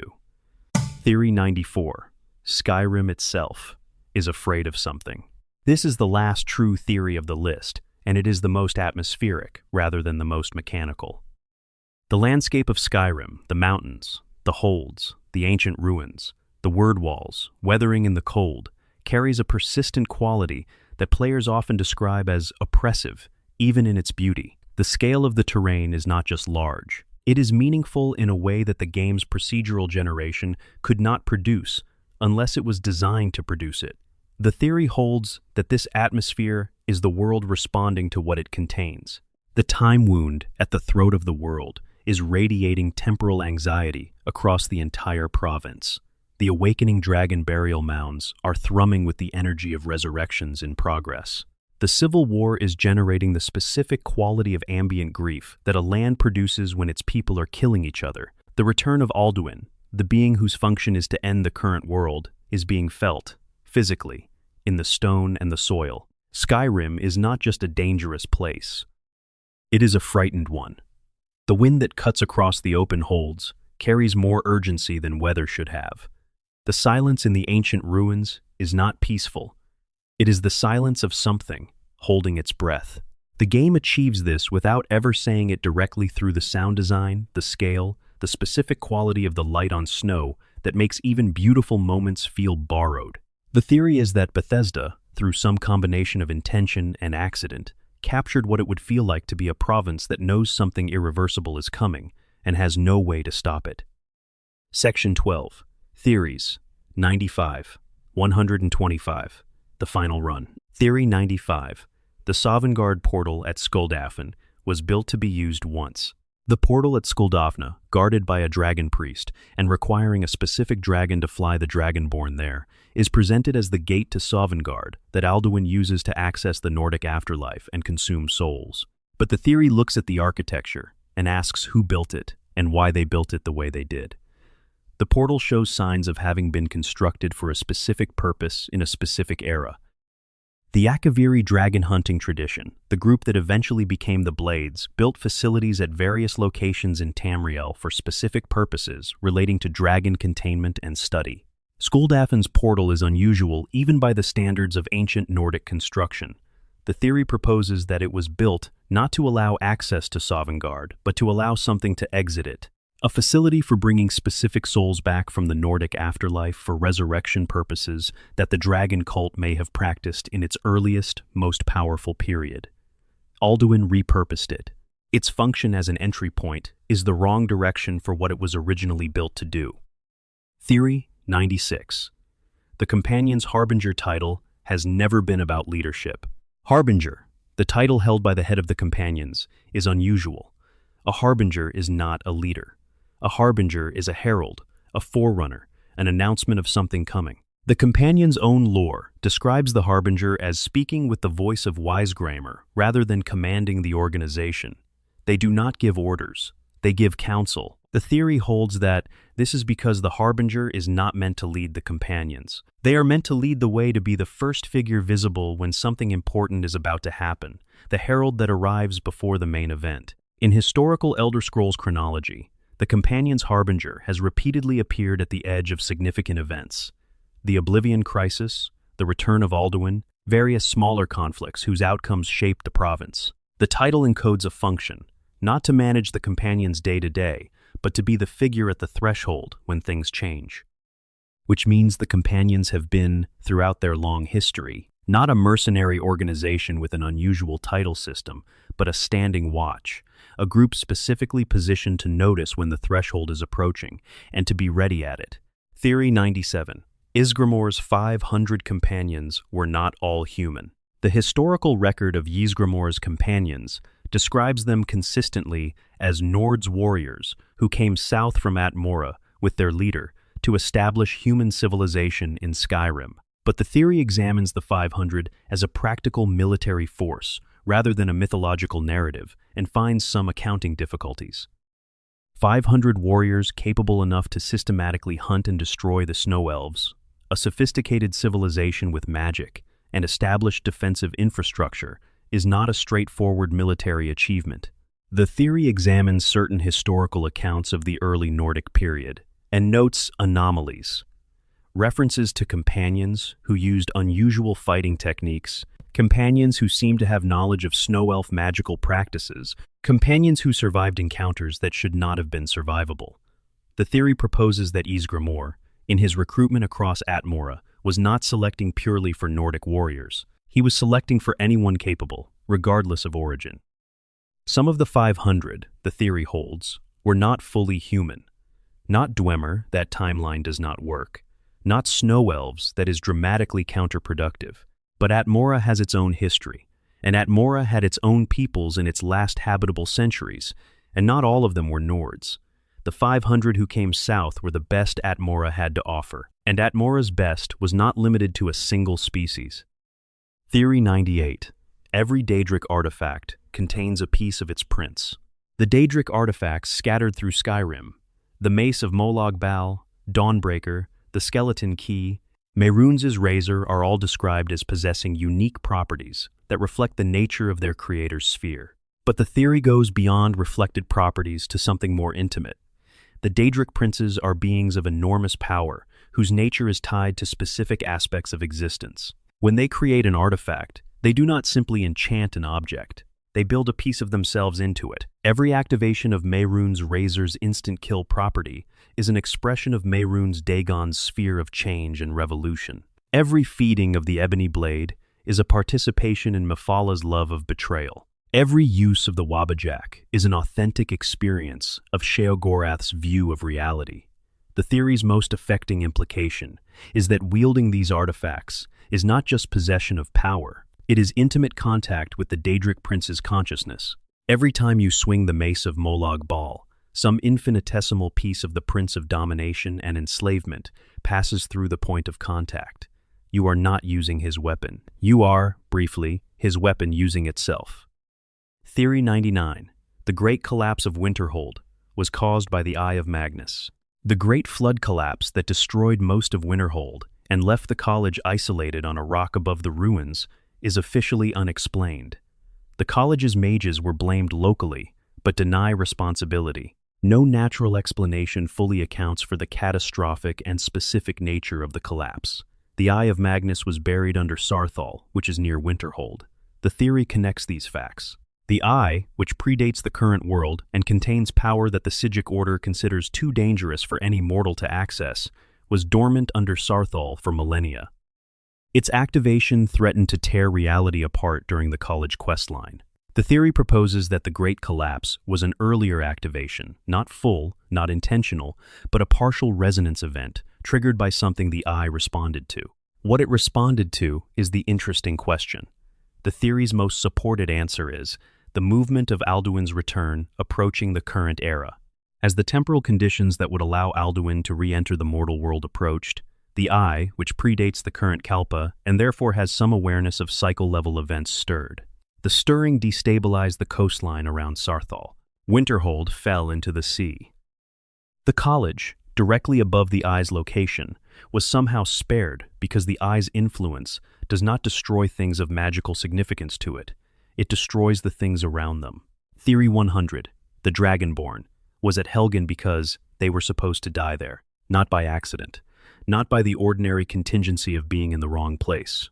The theory holds that the Dragonborn was captured by the Imperials at the exact moment they were captured, because something fate, Akatosh's foreknowledge, the Elder Scrolls' retroactive authorship of events, arranged for them to be on that wagon at that time. A dragonborn who had never been tested, never faced death, who walked into their destiny without the visceral experience of nearly being executed. Such a dragonborn would be psychologically unprepared for what follows. The opening sequence of Skyrim is not just a tutorial, it is a calibration. It establishes the dragonborn's tolerance for mortality, their relationship with the existence of death as a real possibility, and their understanding that the world they have entered is one where institutional power can and will try to kill them without ceremony. The theory extends this. Every moment of near death the dragonborn experiences thereafter is a reactivation of the specific awareness established at Helgen. The execution block is not where the dragonborn almost died. It is where they learned that dying is possible, which is the foundational knowledge required for every decision they make afterward to carry genuine weight. Theory 101. Paarthurnax's mountain is a cage, not a prison. A cage he built for himself. The difference matters. Paarthurnax did not retreat to the throat of the world and stay because the graybeards established themselves there. He chose the specific geography of the summit because it has properties, the time wound, the magical cold, the specific resonance of the world's highest point, that interact with a dragon's nature in specific ways. The theory holds that the throat of the world's environment is mildly suppressive of draconic instinct. The time wound's temporal distortion creates a kind of noise in the perceptual field that makes long-range territorial thinking, the kind that would have Paarthurnax expanding his domain, difficult to sustain. The cold, which is not just weather but enchanted permanence, slows the metabolic processes that drive draconic aggression. The altitude, which removes the dragon from contact with the landscape he might otherwise be tempted to dominate, maintains a distance from the world that makes domination feel remote. Paarthurnax chose his prison carefully. He chose conditions that would make the choice he had already made easier to sustain. He was not confident in his philosophy when he built his cage. He was aware that without the cage, his philosophy might not survive contact with the world. Theory 102. Every standing stone was a battlefield. The standing stones of Skyrim, the Guardian Stones, the Thief, the Tower, the Lover, and so on, confer passive bonuses on the Dragonborn when activated. They are ancient, they are scattered across the landscape, and their origin is never fully explained. They are simply there, as they have been since before written history. The theory maps the standing stone locations against what is known about ancient conflicts in the region, and finds a pattern. Every standing stone is located in an area where some significant confrontation occurred in Skyrim's ancient history. A dragon war battle, a snow elf Nord confrontation, a Dwemer-Falmer engagement. The theory proposes that the standing stones mark places where the concentration of magical and spiritual energy from violent death was sufficient to spontaneously produce a permanent enchantment. The Warrior Stone, which increases combat skill development, stands at a site of great battle. The Mage Stone, which increases magical learning, stands near a site where magical conflict reached catastrophic intensity. The Lady Stone, associated with recovery and healing, stands in a location where a great deal of healing was attempted with, likely, mixed results. The stones are not monuments built by surviving civilizations. They are crystallizations of what happened in specific places, the landscape's memory expressed in permanent enchantment. Theory 103. The Thuum can be used to unmake things. The game's shout system includes shouts that destroy, that harm, that alter the physical world. Unrelenting force moves things. Fire breath destroys them. But the theory asks about the structural limits of this destruction and finds a gap in the available knowledge. Dovazul, as the fundamental language of reality, should be able to do more than apply kinetic force and elemental damage. The language does not have spells in the conventional sense. It does not draw on magicka or follow the rules of conventional schools of magic. It actualizes. It speaks things into being or out of being. The Bend Will Shout demonstrates that the language can affect consciousness. Ice Form demonstrates that it can alter the state of matter. Marked for Death demonstrates that it can impose a condition on a living being over time. The theory's question is whether there exists, somewhere in the full vocabulary of Dovazul, shouts that do not just damage or alter, but genuinely unmake, that speak something out of existence,